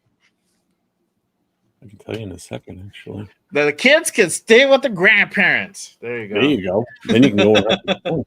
Yeah. Oh yeah. Definitely. We're in New Jersey. Rahway. Shout out to Rahway. Salute to them. Salute to the East Coast fam over there and everybody in the East Coast. There you go. It's about, I think it's about 4 hours, something like that. There you go. EGC says it's about 5.5 from Jersey, depending where you're at. Yeah, it's about probably like 4. It's probably about 4. So something like that. There you go. Yeah, There 5 you hours, 5 hours, 45 minutes. 5 hours, 45 minutes. Mm-hmm. Okay, there you go. Not too bad. Or about an hour and 20 minutes if you fly. Okay, no, they drive. They drive. We'll see. We'll see. Yeah. Hey, appreciate you, Don. Salute to you, man. Yeah. Earned a new sub, even though I just found you guys. I was able to vent. Let's fucking go Raiders 2026, though we asked this year. Hey, salute to you, brother. Hey, man, this is therapy. We conduct therapy, not only for ourselves, but for the nation, for you guys. This is much your show as it is ours. That's why I'll be putting the comments up there because, man, we need to get the shit out. It's not good mentally to keep the shit in. You gotta talk to your Raider buddies to help you through the dark times. Dixon. The Dunkin' Donuts coffee gets thrown at a draft pick.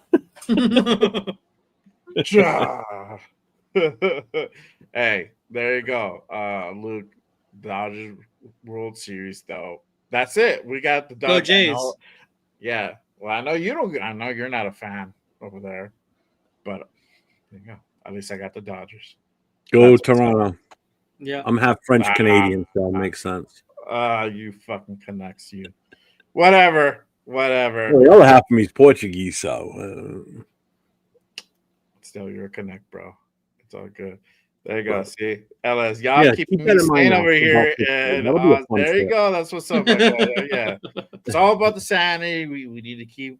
We just need to keep that line of communication open. Really. Talk to your Raider buddy, bro. That's what we're here for. That's what's up. That's what's up. Shout out to Raider Pete. He's a stockpile lineman, and then grab Manning following year. Kid, senior like his family. You had me at the old lineman pot. You lost me at Manning. Yeah. We're gonna start dusting off those mock drives. I know, for real. Dusting off the mock drafts. I think we got into that point. Yeah, I think we got into that point now where we can go ahead and start dusting those off. Can you imagine that? We're at the bye week and we're already talking about possibly doing mock drafts soon. Yeah. How sad is that? But the problem is, we start doing them this early. Comes the time when you really should be doing them, you're gonna be so fucking burnt out on it already. You're gonna be like, yeah. Oh, hey, let's do a mock draft tonight. Or the chat's like, hey, can we do a mock draft? No. I'm drafting you, even if you haven't declared. I don't give a damn. I'm getting you. You're coming with me. We did a lot last year. Yeah, we did do a lot. We did do a lot of facts. For sure. But hey, appreciate everyone tapping in and rocking with us on this Wednesday night. We've been on here for almost 3 hours, 2.5 hours. This has been crazy, y'all. Great show. I'm on my cigarette in 3 hours. There you go. I know he's already I ate before I came. There you go. Make sure you guys go ahead and hit that like and subscribe button on all the channels here. We'll be back next week to go ahead and preview the Jaguar game, which I'll be at, by the way. So yeah, and we're not talking about this past game again. I'm done. Yeah, no, we're done. We're closing the book on that one, and that's yeah, we're done. I don't even know if we're gonna talk about it tomorrow. We'll close the book for tonight. We'll talk about it tomorrow. Yeah. Yeah. So make sure you guys go ahead and pull up next Wednesday. Again, same bad time, 6 p.m. on the same bad channels. All these 3 and plus one more. Yeah, plus Leo. If he makes it through. We'll see. We'll see. But yeah, make sure you guys go ahead and tap into the Raider Connection every damn Wednesday, 6 p.m. on these channels for sure. Let them know what you guys have going on for tomorrow and the weekend. The floor is yours, guys. Go ahead, Jeff. Oh, all right. Tomorrow night, Nate and I will be on the Raiders Coast to Coast, 9:00 Eastern Time, 6:00 Pacific. Friday night, I'll be on with Chris for Raiders doing our Friday Night Live podcast. where it's open to anybody and everybody. After about 20 minutes, we put the link up. Anybody can come on in the chat or get on screen. Saturday night, we're not doing the last call because there's no game to preview. So there will be no last call podcast Saturday night. I may do something different Saturday night. And Sunday, with it being a bye week, I may pick a game and do like a live during the game itself. I don't know yet. I'm debating, but that's all I got. And Nate, you're more than what you know that. I always send a link to you too, and Leo on Friday nights if you guys are around and not doing anything. Good. There you go. There you go. For me, I just got Good Morning Raiders on Saturday. Make sure you guys go ahead and pull up for that one. 10 a.m. Pacific on the West Coast. I got my guy, Raider Primos. He's going to be pulling up. We're going to go ahead and talk about the season, talk about last week's game. Fire show on that post game. We're going to go ahead and run it back and just kind of looking towards the rest of the season. So make sure you guys go ahead and pull up Good Morning Raiders, 10 a.m. this Saturday with my guy, Raider Primos. Tap in, y'all. I don't know if I'm going to do a show the following week because this is my birthday and I'll be in Vegas. So I probably will not do a show then, but I will do a show the following week. I have a big guest lined up for that week too. So make sure you guys go ahead and tap in for that one. I might pull up for Freddy's show. We'll see. Nice. Well, actually, no, I can't. I got something lined up, so I can't. Well, Friday night? Friday night, yeah. But maybe I may do an open mic night Saturday night too. There you go. Because Chris is taking some time. Actually, Chris won't be on Friday night. That's right. Chris is taking the week off, he said. So okay. I'll be starting Friday night solo, which is fine. I don't mind. See? I'm ready to do a solo. I haven't done a solo show in a while. Gotta do it. Solo shows are fun, bro. They're good. You can talk as much shit you want. There you go. Chris left early on Monday for the Monday quarterback, and I was solo for about an hour or so. That was fun. Yeah. Shout out to Jeff's I gotta beat my record from last year. I had one with 21 picks. Yeah, you gotta beat that record. Yeah. I'm trading back 362 times and having 400 draft picks in 2026. We will have our fucking team one way or another if Jeff is in control of that board. I shit you not. I just think if we would have gone with that 21 player draft, we would have had plenty of offensive linemen in that one because I had a shit ton. I still got it. I saved it. I did a shit ton of offensive linemen in that one. Yeah, you did. It was a lot. It was a lot. So yeah. But other than that, guys, that is our time for today. Again, make sure you guys go ahead and hit that subscribe button. But everybody. We will see you guys next time. Remember, just Raiders. Bye, y'all. Peace. Stay safe. Go Raiders. Go Raiders.